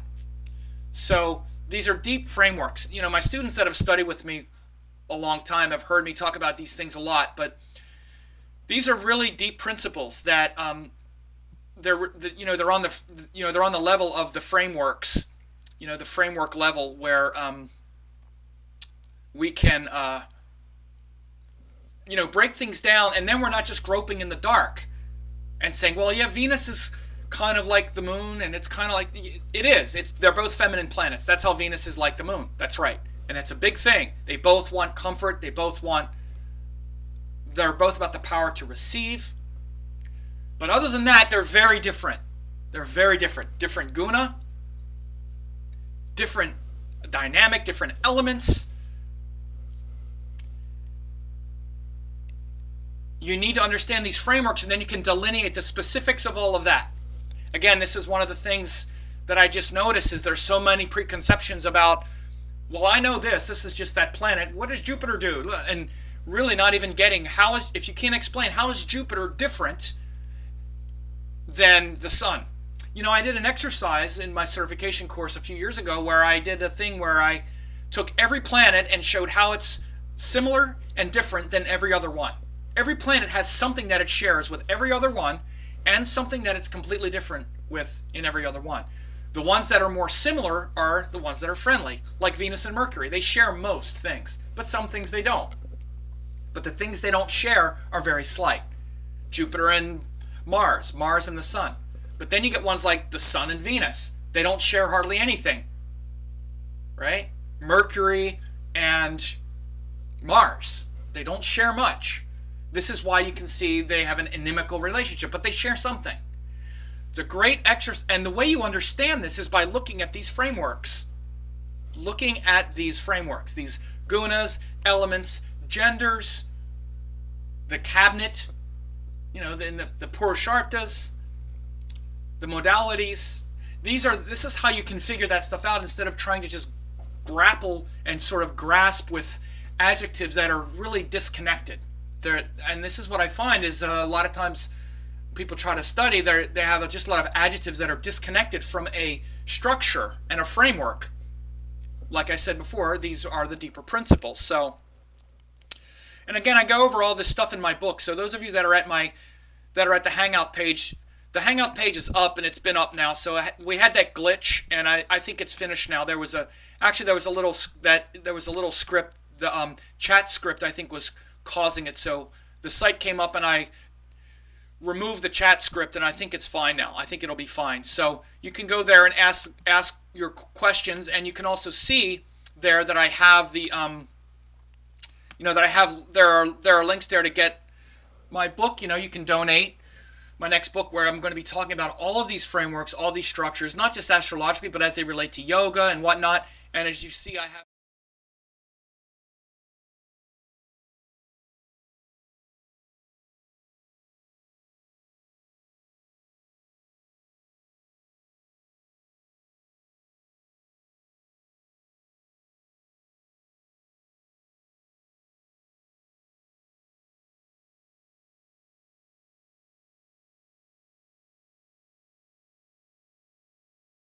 well. So, I want to get people, I want to get my next book in people's hands, and I know you'll really like it.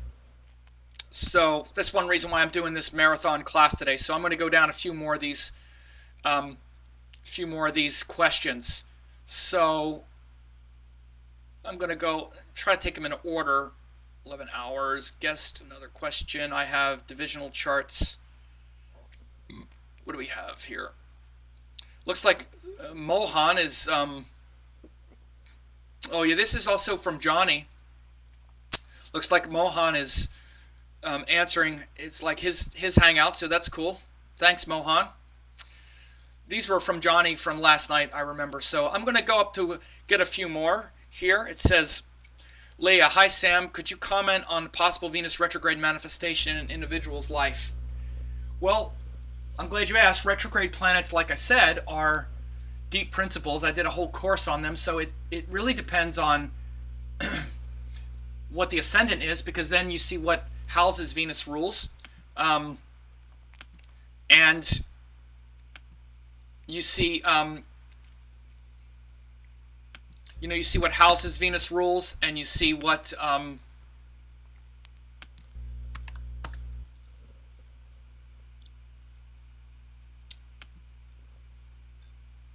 the houses that Venus rules has to do with, the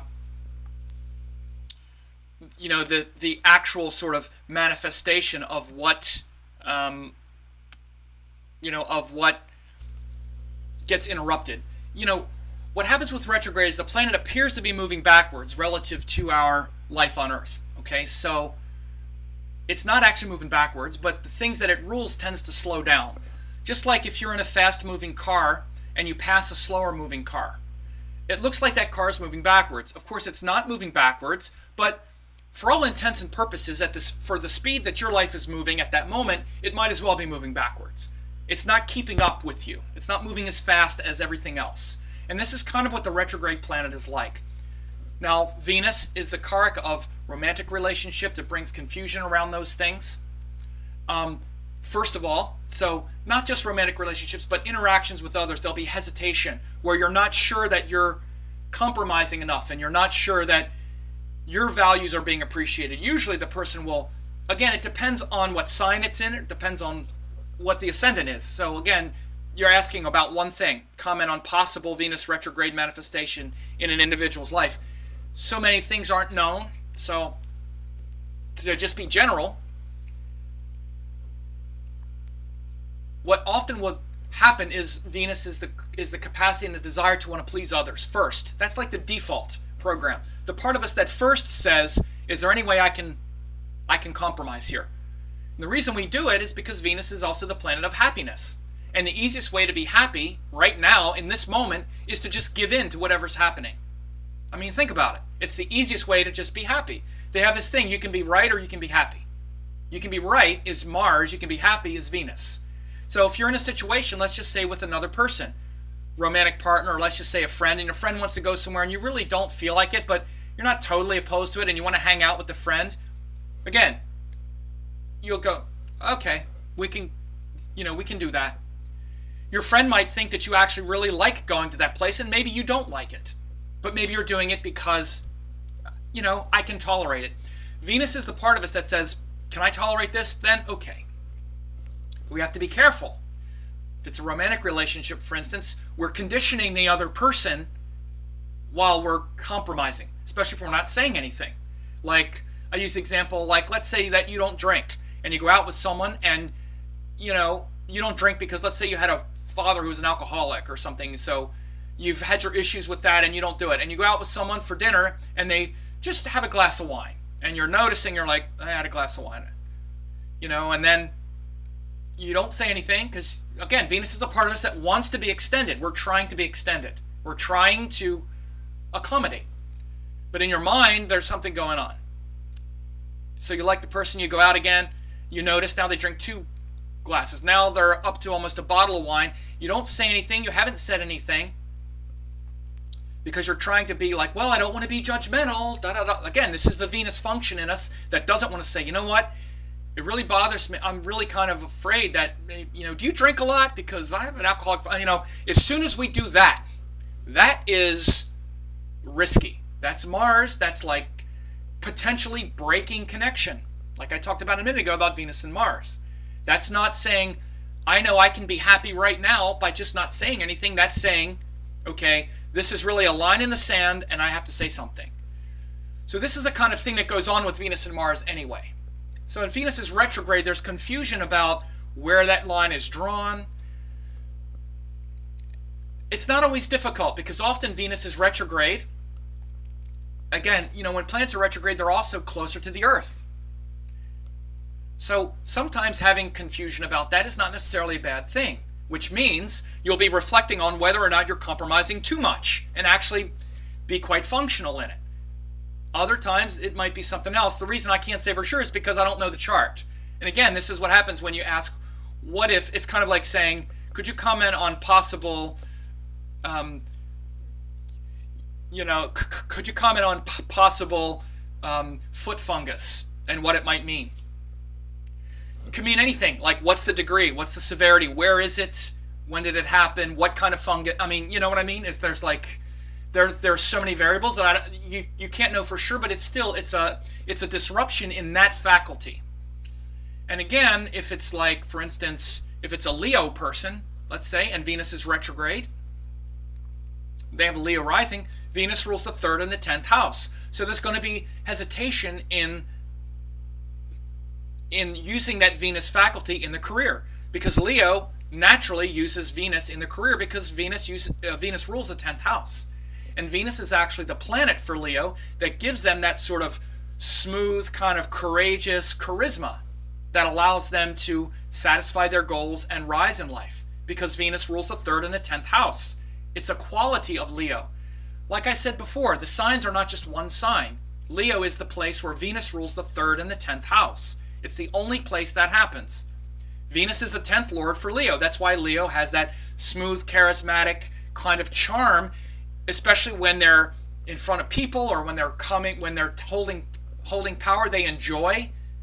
It makes them happy, Venus, to be the center of attention and hold power, which is the 10th house. So if it's Venus retrograde for Leo, then it's going to disrupt that faculty as well. If it's Venus retrograde for Leo in the 6th house, then it's going to bring that quality to it, with that sign and all that too. So there are a lot of other things, but in general, you also want to know that the retrograde planet is a source of strength because it's closer to the Earth. Excuse me, at that time, which means as it's moving backwards, we're more reflective. So this is why it's considered a source of strength. There's another great kind of simplistic thing that's said where people will say, well, in Western, retrograde is bad, in Vedic is good. Why is that? So again, that's very simplistic. What I'm talking about works regardless of the system. Forget the good and bad. Western, it's good. Western retrograde is considered bad. Vedic retrograde is considered good. Which one is it? Kind of thing. Neither of that is. It's just none of it is really. That's not the way to look at it. You want to understand what the thing is. It has a difficult quality because it's going to disrupt things because it's moving backward, and our life is moving forward. Again, it's not the planet's not actually moving backward. Just like that car wasn't moving backward, but it might as well be. For all intents and purposes, we're moving this fast, and it's moving this fast. So I use the example, like if we're going on a trip and we have a bunch of our friends in that other car, we're going to always be like looking in our rearview mirror to see if they're still there, wondering if they're still caught up, wondering if they got in an accident. We're going to have to be going a little bit slower just to accommodate them, just to make sure that we're all on the trip together. Or we're going to have to say, the heck with it, I'm going, and they'll catch up when they can. Again, this is very similar to what we do with retrograde planets as well. However, the thing is still moving backwards, and what it's doing is it's making us pay attention to it, slow down, go inward a little bit more, and this is one of the things that makes it, quote, good in the Eastern sense, because Eastern culture is actually more about integrating things internally as well. It's more about introspection, just Eastern culture. So to say it's good or bad, and again, in that course that I mentioned, where you could get it for free with a $97 donation, and to get my book and all those other things, I break these things down in exhaustive detail. And in fact, I'm going to be doing a webinar that also talks about retrograde planets quite a lot here. You'll find out about that in the next couple of days. Sam, I have a question about Guru ring. I find differences of opinions where I should wear the ring for Guru. Left middle finger or point finger, left hand. Which one is correct? Well, the Guru finger is not the middle finger. Middle finger is Saturn finger. It's this one. This is the Sun finger, which is the whatever this one's called. Right or left, right hand is more active, left hand is more internal. Okay? So if you want the energy to be more internalized, wear it on the left hand. If you want it to be more activated, wear it on the right hand. Also, the Guru finger is this one. So you can wear it on this finger too. Not the middle finger, that's the Saturn finger. So I don't know who told you that, but Saturn finger is the middle finger. This is a Venus finger. This is the Sun finger. People wear the Venus ring, the diamond, on the Sun finger. One reason why in the West, especially wedding rings, are just like a catastrophe. You put Venus gem, which is a diamond, on the Sun finger. Like, here's an enemy. Let's put the enemies together. Yeah, so you want to wear the Venus ring either on this one or this one. And Jupiter here, this is a Jupiter finger, and this is a Saturn finger, and this is the Sun. So wear it on this one or this one. I have a question regarding how Saturn behaves in principle, since it is a natural malefic. I suppose Saturn is lord of two houses, one good and one bad, like 7th, 8th, 11th, 12th. How does it behave especially when exalted. Does Saturn exaltation with retrograde lead to debilitation principle? No, none of those things, it doesn't, exaltation retrograde doesn't lead to debilitation in principle. These are principles that are these are things that are said to give you an idea. Let me take a drink here.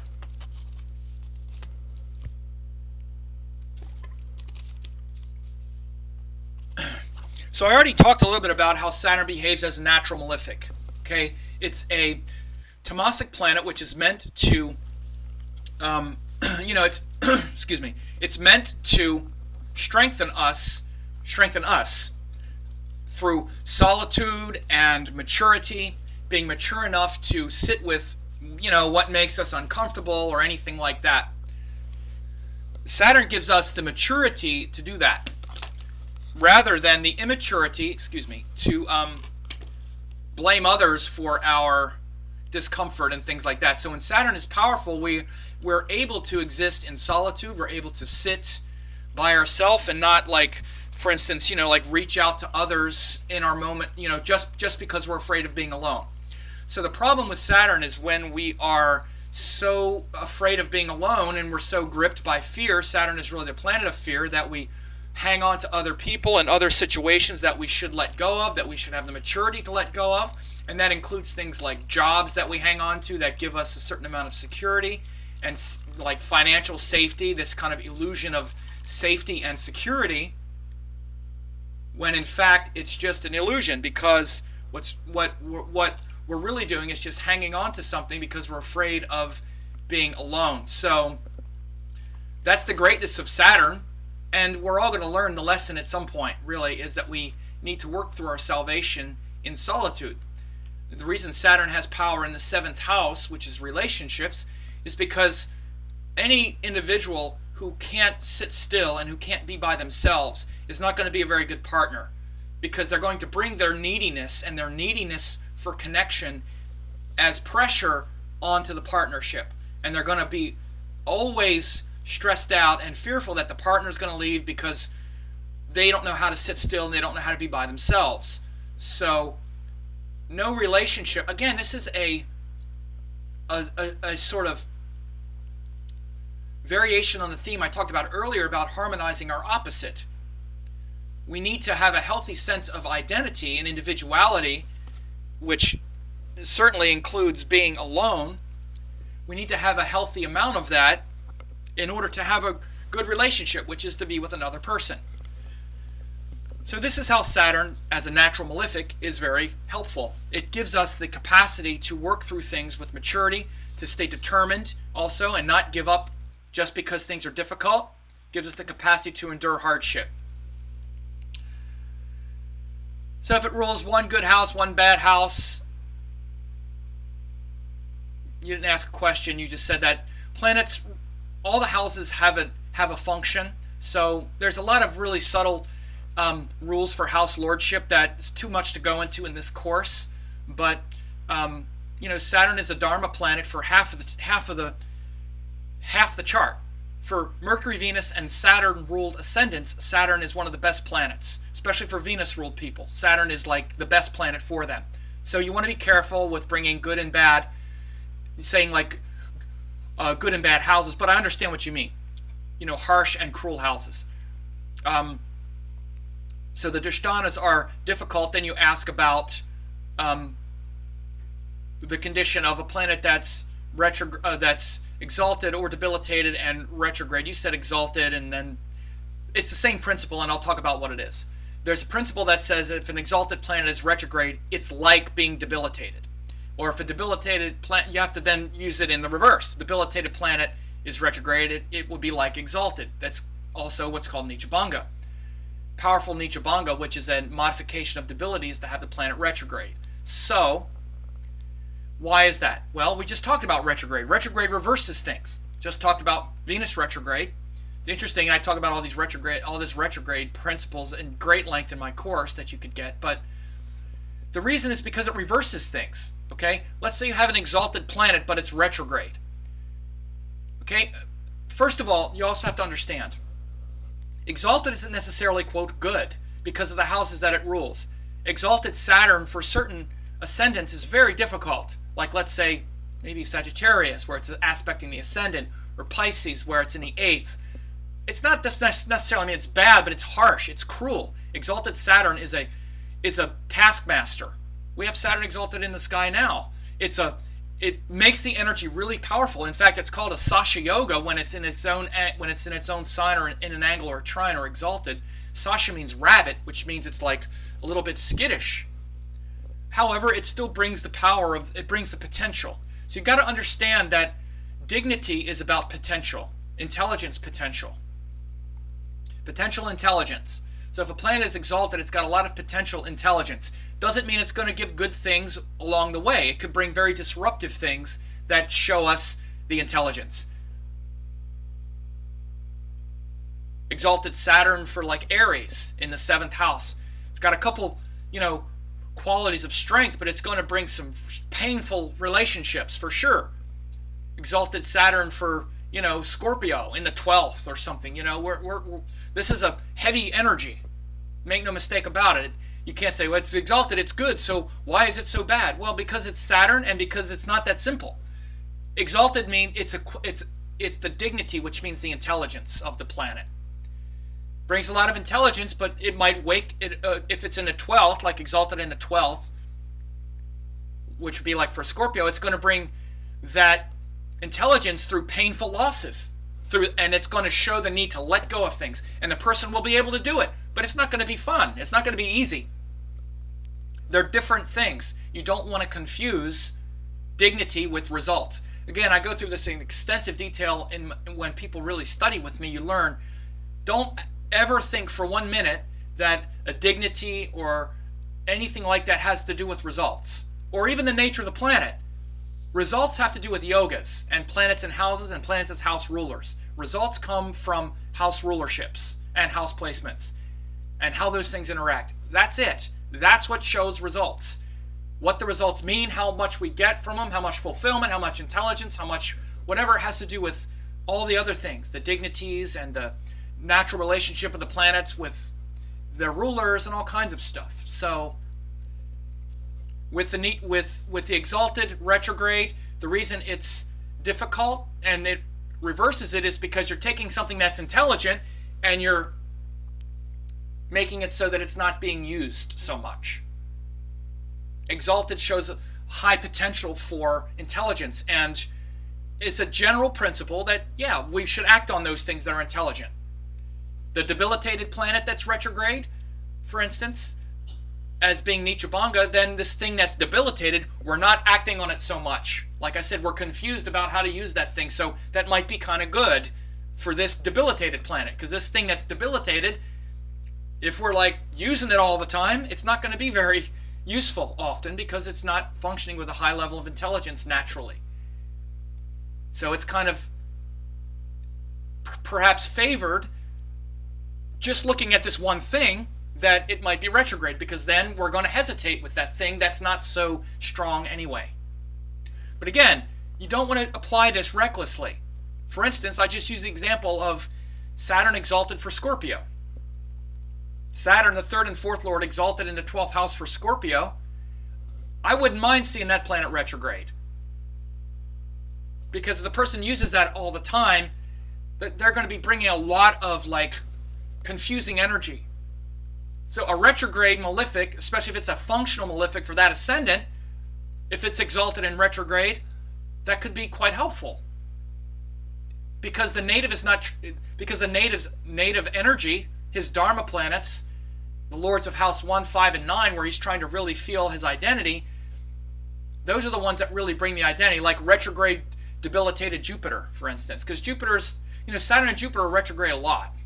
If you get Jupiter debilitated and retrograde, for instance, it tends to put to sleep the difficulty of the problem that Jupiter can bring out, especially if it's got an inimical relationship with the ascendant ruler, like for instance if it's for a Taurus or a Libra.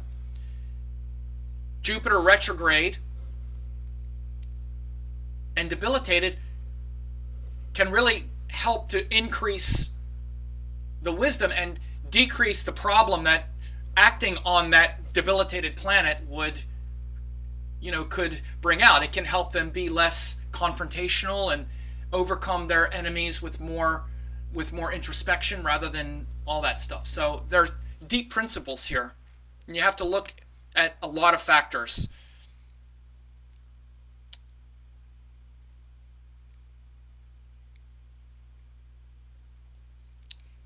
Okay, so how's Jupiter retrograde in the 7th house versus Jupiter aspecting the 7th house?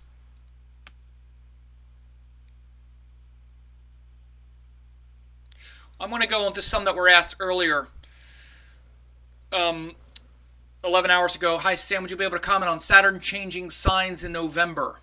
Okay, Saturn's not changing signs in November, so I'm not sure what that means. And its possible impact on both global and individual. You might have meant Mars, but I don't really know.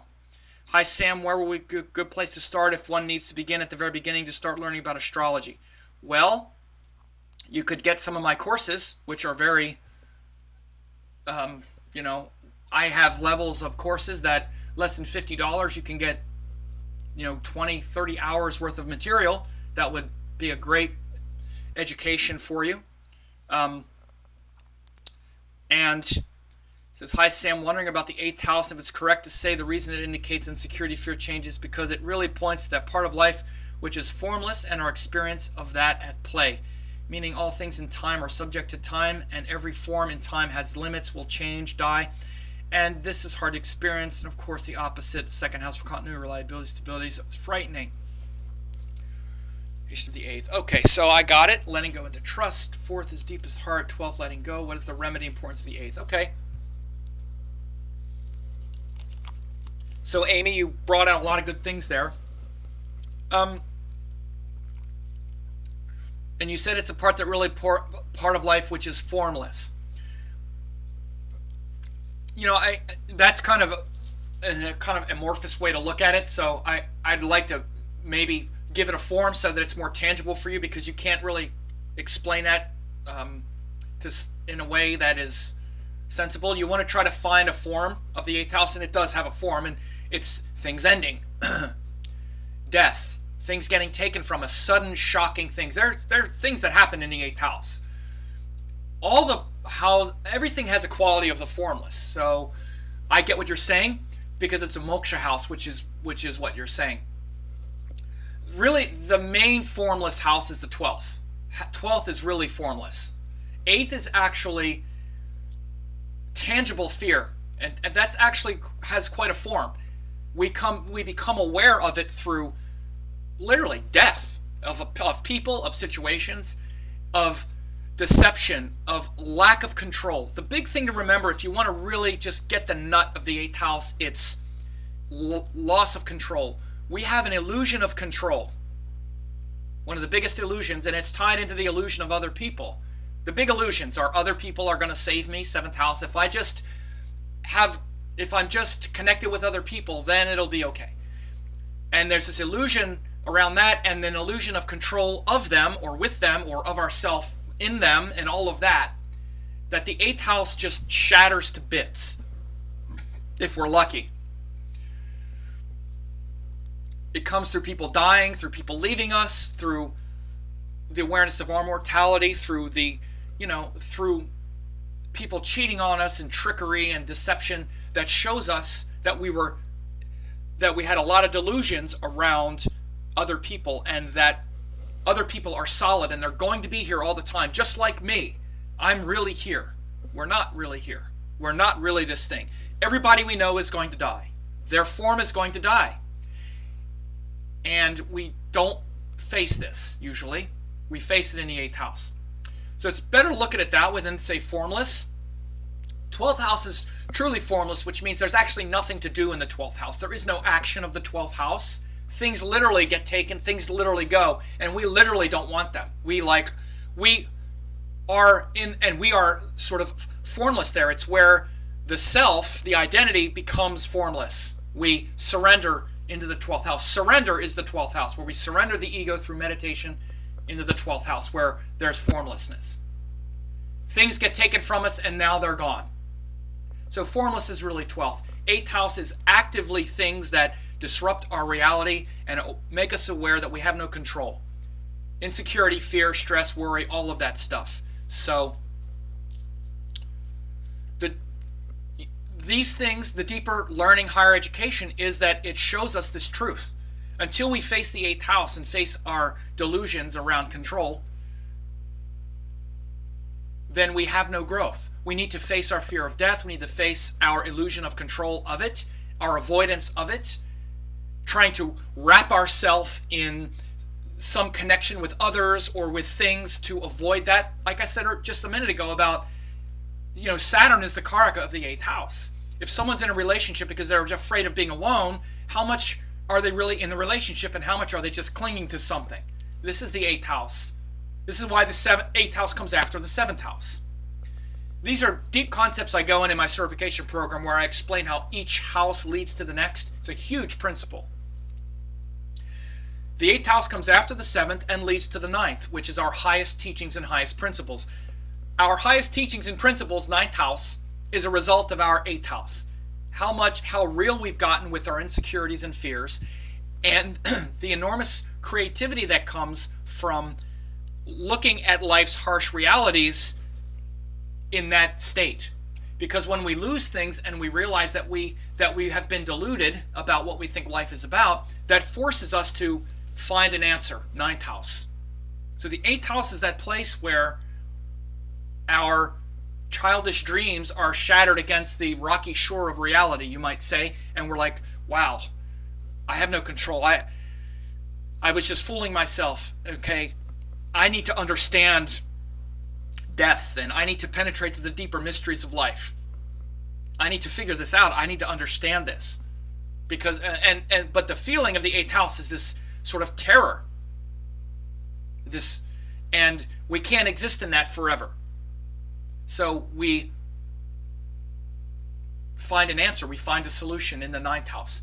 So most people that are interested in the occult have strong 8th houses. They have planets in the 8th, or the 8th lord is very prominent, or something in the 8th house, because the reason they're interested in the occult, they're looking for deeper answers because they realize they don't have the answer. They realize it's not all the stuff everybody's saying. That's the power of the 8th house, is that deep and penetrating gaze to the heart of life, to find the deeper mysteries. And that leads to the hope and optimism of the 9th. One problem is people stay stuck in the 8th, and the ego of the 8th house of, I'm this magician and I'm this force. It has to lead to the 9th house of higher teachings and teachers and, like gurus and principles that are bigger than just our fascination with the darkness, our obsession with the darkness. Yeah, people get stuck in this. Very kind of, especially in the West, because the concept of gurus and teachers is really still, it tends to, denote some kind of mental enslavement. And it's not at all. It's just what we believe in. We all have some connection to the 9th house. We all believe in something. What we believe in, 9th house, is directly related to how much we've encountered the 8th house. And that includes throwing away all of our immature ideas of the ego, because hanging on to ourself as this dark, mysterious magician, that illusion also has to get shattered at some point, and we need to connect with some higher teaching and some higher principle, because it's all those teachings and principles are there.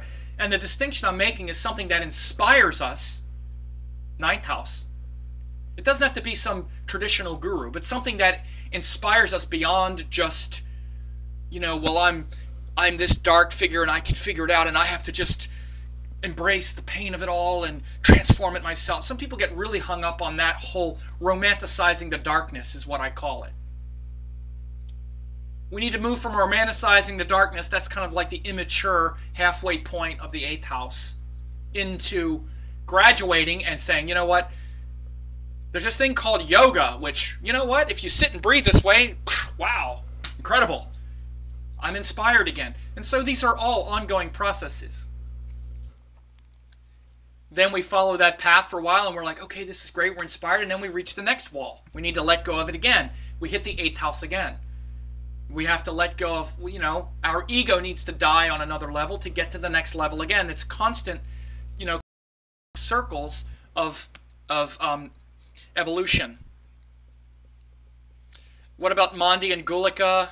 What does it symbolize? Also, difference between reading D1 and D9. How to look at two charts correctly. Jeffrey, I did a whole thing. The harmonic charts are, again, it's quite complex. You need to look at the D1 as an aggregate of all of the charts. You look at the D1 kind of like you look at a tag cloud on a website. When you see the tag clouds on a website, if you're at the Hangout site right now, you see to the left there's a tag cloud. Nakshatra is very big. Astrology is big. This is the priority of what's talked about at this website. The Rashi chart is kind of like that priority, the ratio of what's important in the individual. From there, you then prioritize the different harmonic charts. Then everything is related to the dashas.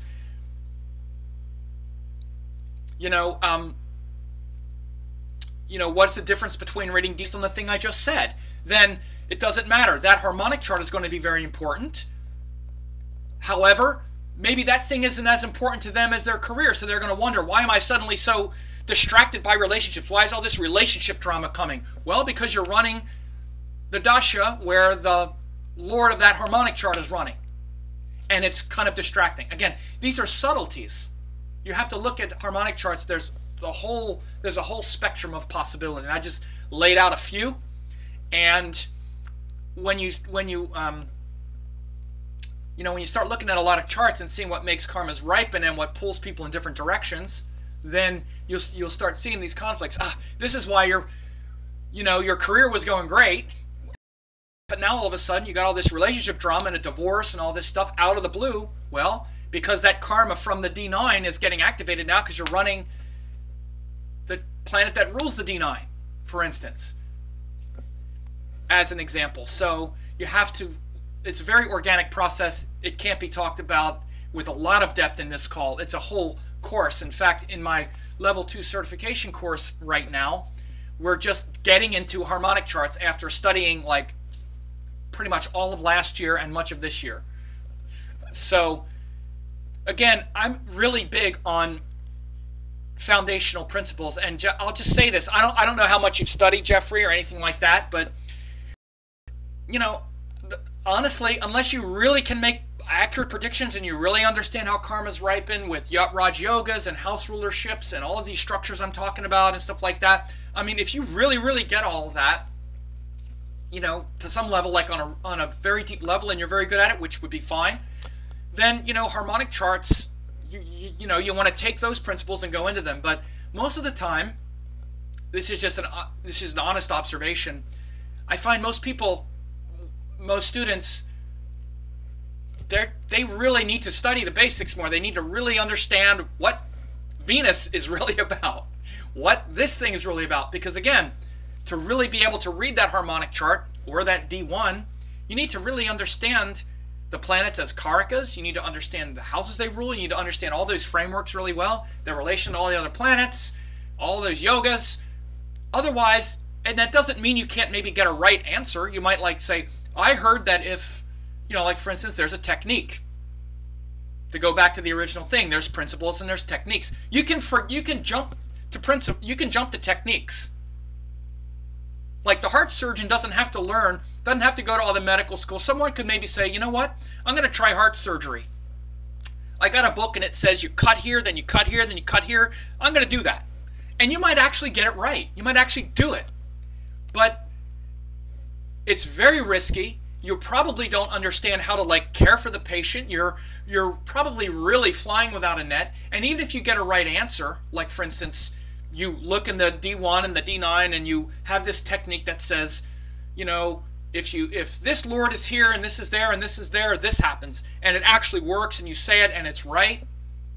That's fabulous. However, you'll understand once you start working with clients, or even you as a person who wants to understand astrology, as much as we might be seduced by trying to figure that thing out and get it right because we want to see it working, what's really important is understanding why and how and what to do about it and all of that stuff, which you're not going to get if you don't know all that other stuff. All that other stuff is what allows you to really know and to put that answer into context.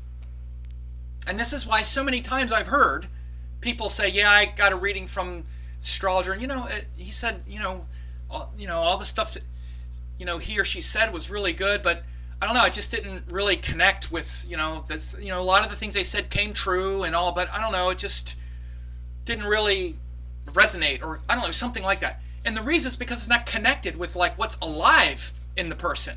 To just make a prediction, you have 3 older sisters and a younger brother. Okay, great. And like, you have this, you have that, you're going to do this, you're going to do that, this, that, okay, fine. People want to understand the nature of who they are. They want to understand the process that they're going on, in addition to knowing what's coming up and making predictions. But making a prediction that's not connected to the evolutionary process or the growth process or the living being, for me, I just don't care that much about doing those kinds of predictions anymore. Not that I can't do them. I often find, though, that it doesn't really help the client so much. And, of course, whatever the big issues are in their life, I wind up doing. I wind up helping them with, but just researching things to see it work. I've seen astrology work so many different ways, so many different situations. I know it works, and I know I can find an answer anytime I need to find an answer. But so, again, a matter of principle and technique, using harmonic charts is a huge, you're talking about layers and layers and layers of complexity. Hundreds of things really, in my opinion, need to be done right before a person is actually working with harmonic charts, I would say, correctly. That might sound like a judgment, and maybe, again, it's not judging anyone individually, but to really bring meaning into what the harmonic chart is adding. So the harmonic chart is adding a dimension that's very important, but it's a subtle dimension. It's like the architect builds the house. The harmonic charts is like it's like, what's the perfect color to match the wallpaper in the thing here to make sure that when you go to the bathroom, there's some... of course, I'm saying there's that level of nuance. It can help you make their predictions, but usually most predictions can be made straight from the Rashi chart, and then a lot of the details, especially as it relates to different dasha cycles and sub-dashas and whatnot, can be shown in the harmonics. And the last thing about harmonic charts is you should be able to rectify with the harmonic charts. If you can't rectify a chart using harmonic charts, then you really shouldn't be using them. I'll just say that flat out. And most people I know, they don't know how to rectify. That's the first, good, really important use for harmonic charts, is to rectify a birth chart. One of the first important things to do is to be able to rectify the birth chart based on the harmonic charts. But in order to do that, you need to know all that stuff. You need to know, because you need to know, okay, when did you get the baby? Okay, this time. Okay, when did your career change? Okay, you need to be able to see that this would be a time that would make that happen. And that this is the ascendant that would work because these house rulers work, and this is the right harmonic chart.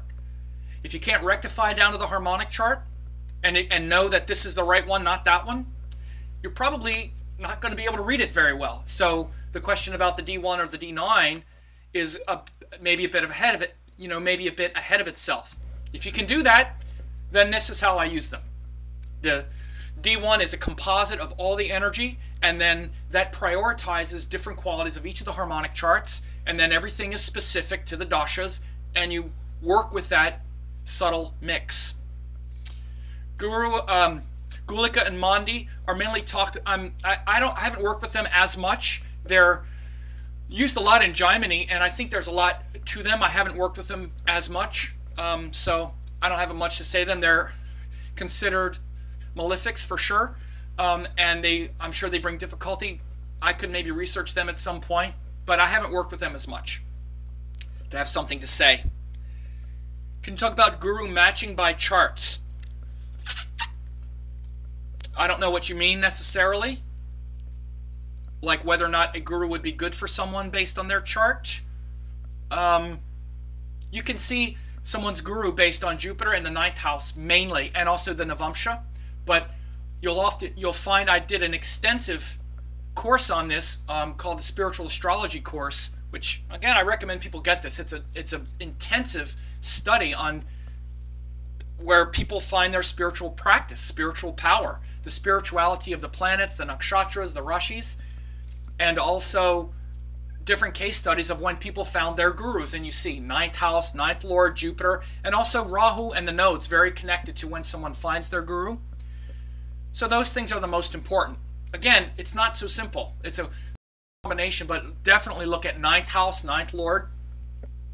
And often, especially if it's a guru that comes from another culture or something like what Westerners would do, finding yoga and all that, you'll often see Rahu involved. And also the 12th lord as well. So these are the major players of when someone finds a guru and what type of teachers they'll be drawn toward. You know, like for instance, I mean, you know, but again, like my guru is Amma, who is an incarnation of the Divine Mother. I have the moon in the 5th house. Again, the Dharma houses are 1, 5, and 9. I have my ninth lord is Saturn. She's very Saturn kind of individual. Saturn aspects my moon. Saturn, the 9th lord, aspects my moon in the 5th house. It took me a long time to find her. Saturn's retrograde. Saturn delays things. So you can see those things very easily. I have a very strong Jupiter prominent in Pisces, so I've always had a teaching. I've been studying and been a follower of Sanatana Dharma and Eastern wisdom since I was 19 years old. So you can see the connection to spirituality really my whole life because of Jupiter and Pisces. But finding the actual guru had to do with the 9th lord. It's the 9th lord aspecting the moon, and the 5th, the Divine Mother. So it's subtle like everything, but those are the big players. Milana says, how do you question about D10? Do you read the D10 chart? Are you looking at also are Raj Yogas and D10 meaning anything aspects? Yes, Milana, all of it. Okay?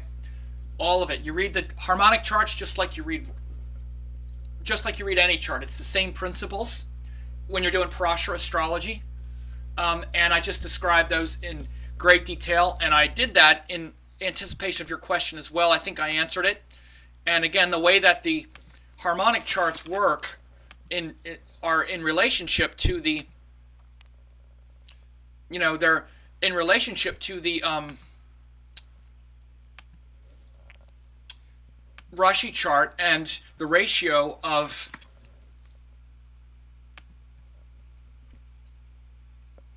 importance that you see in the birth chart.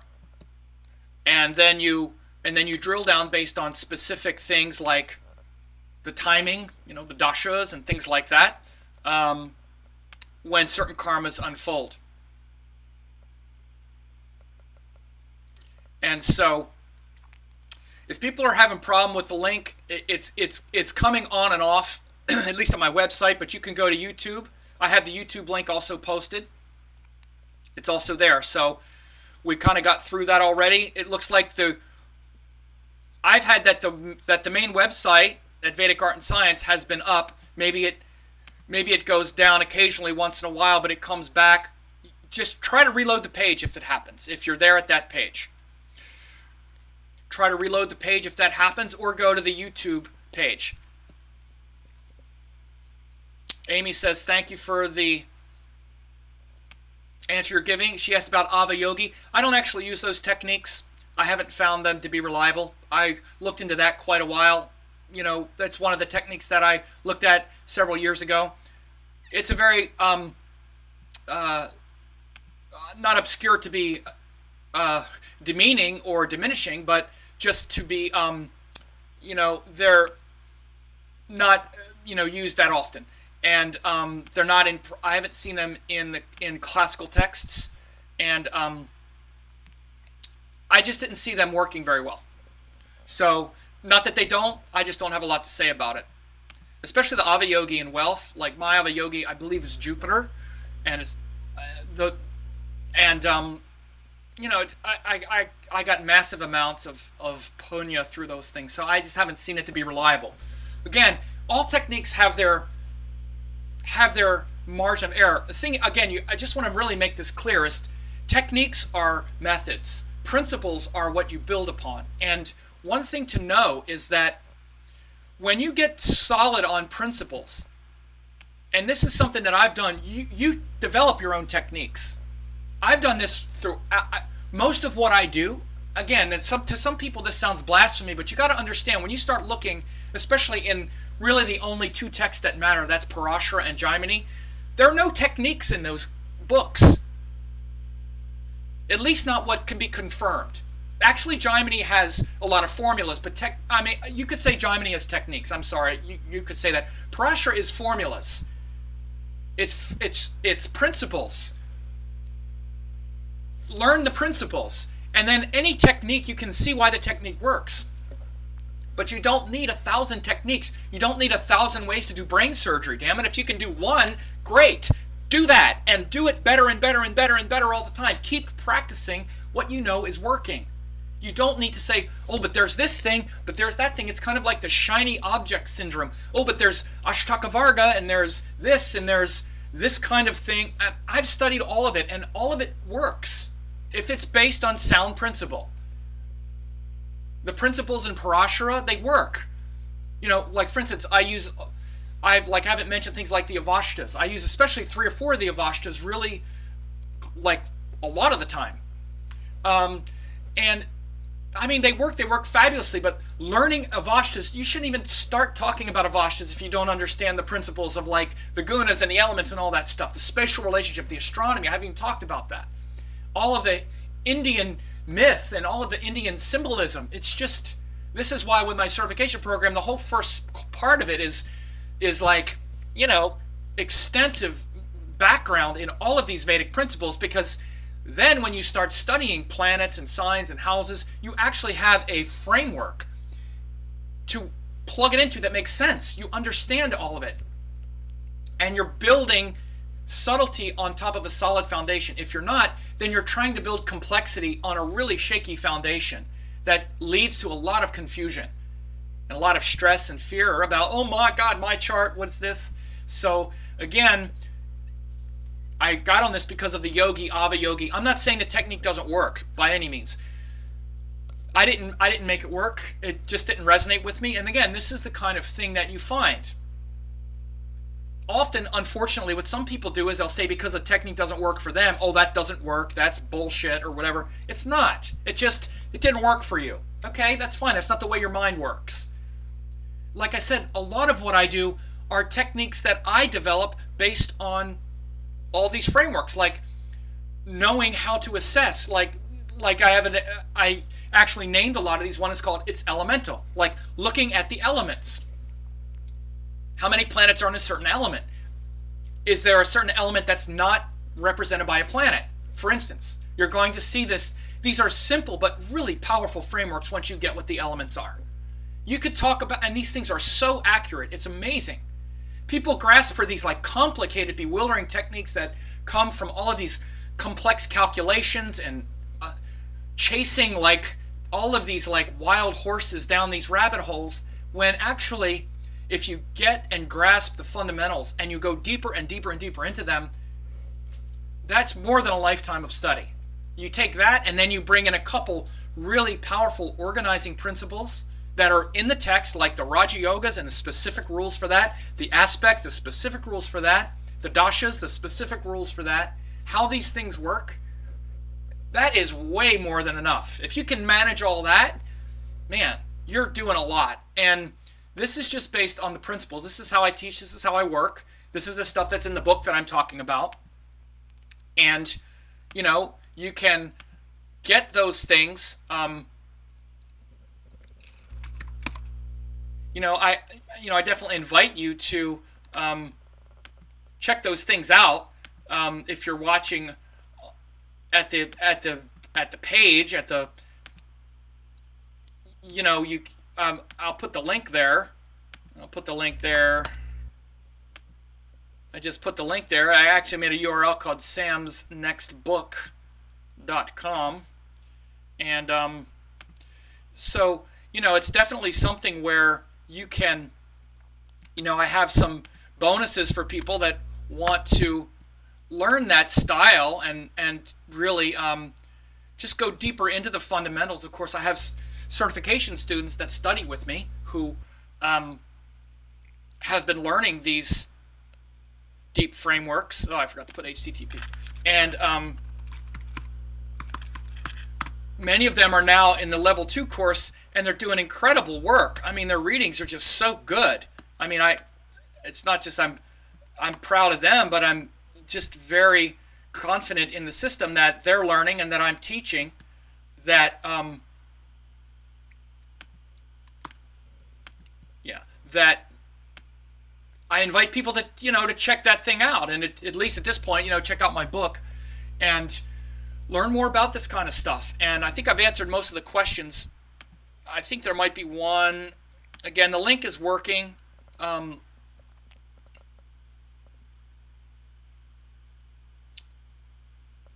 There was another question, actually. Is there a yoga forming with all the grahas in Scorpio? Like, how would that affect people through the signs? Okay, Darcy just asked, or Darcy had that question about an hour ago. Is there a yoga forming with all the grahas in Scorpio? No, not. I mean, at some point, the planets are going to move through Scorpio. The Sun and Mercury will move through Scorpio in a few weeks. How would that affect people through the signs? Well, I mean, there are 12 signs. That's kind of a lot to mention. Sorry, but, Darcy, you get my forecast, and you're a member of my site, so you know that I do this extensively at the beginning of each month.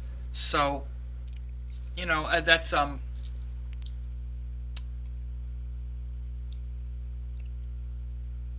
good thing, though, to be looking at is where the planets are moving next and what could be coming up.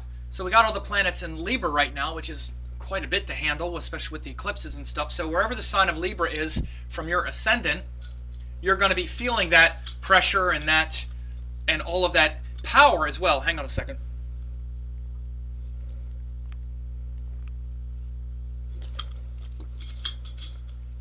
You'll be feeling that pressure and that power of all those planets in Libra right now. And it is that. A lot of Raja Yoga's in Libra right now. Saturn's exalted. It's with Rahu. That's a Raja Yoga right there. It's a Raja Yoga for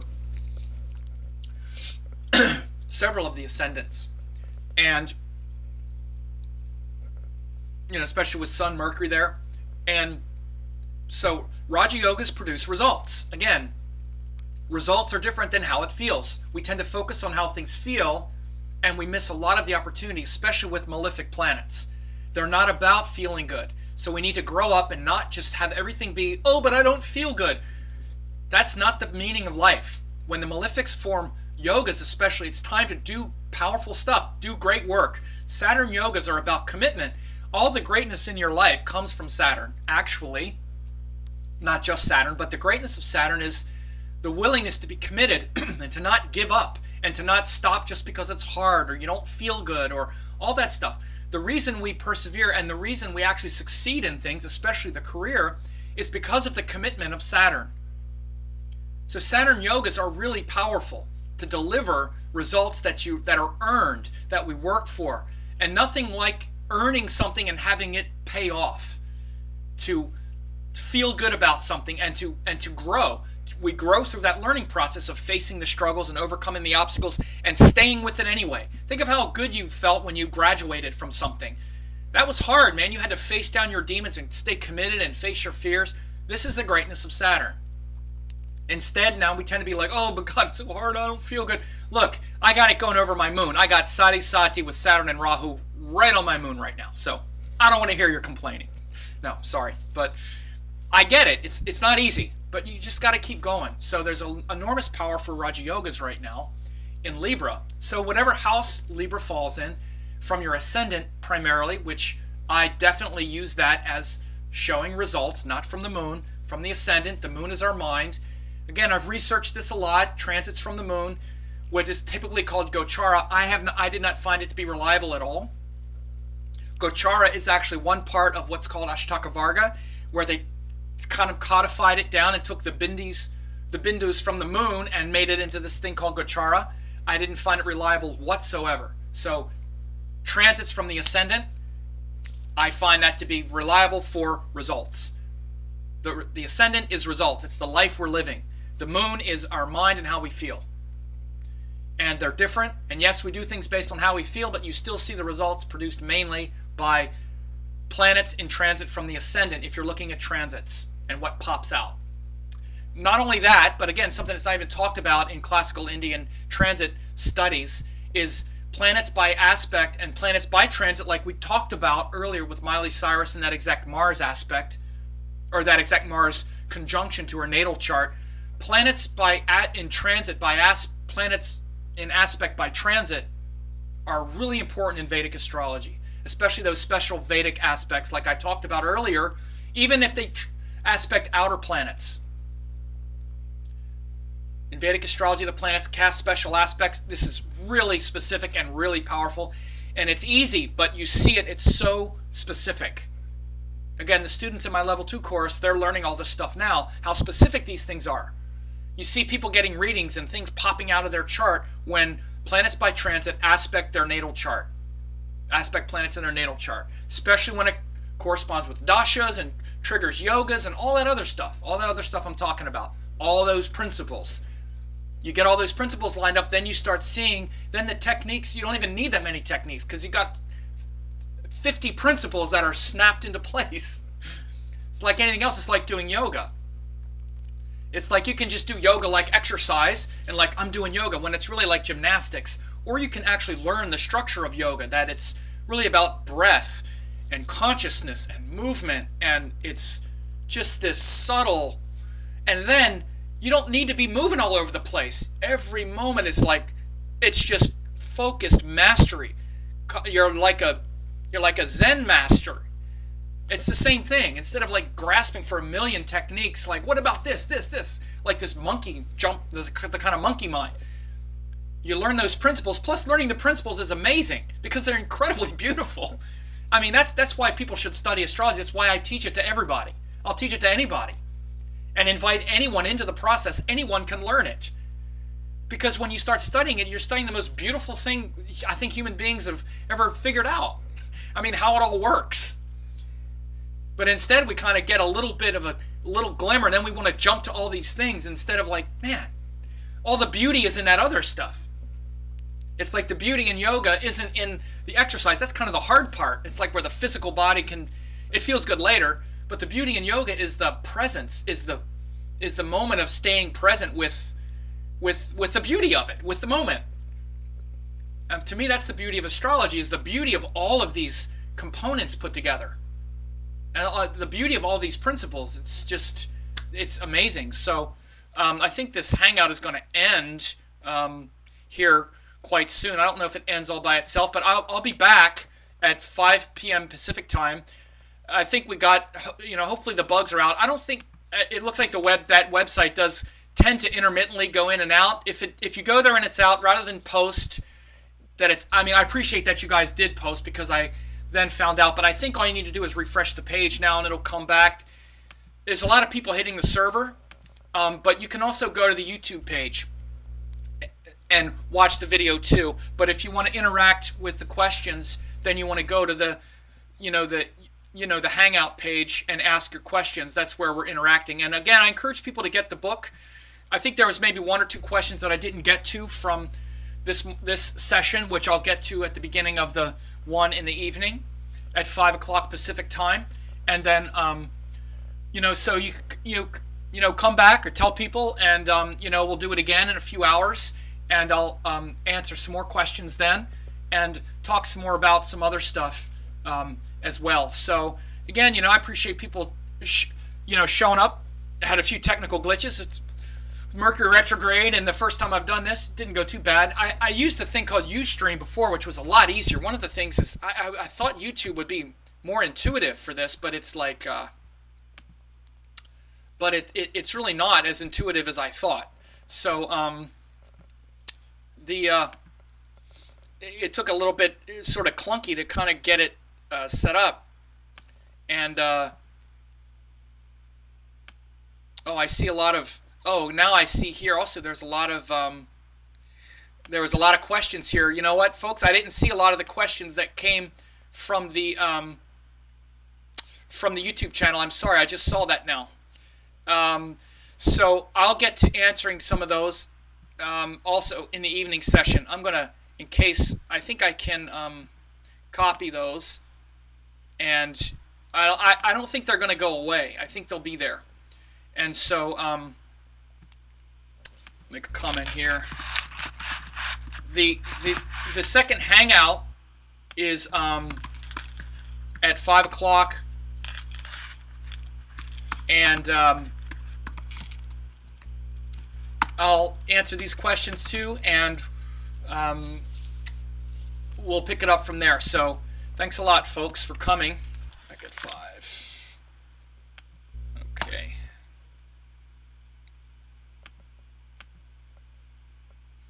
Now I'll see how to stop this.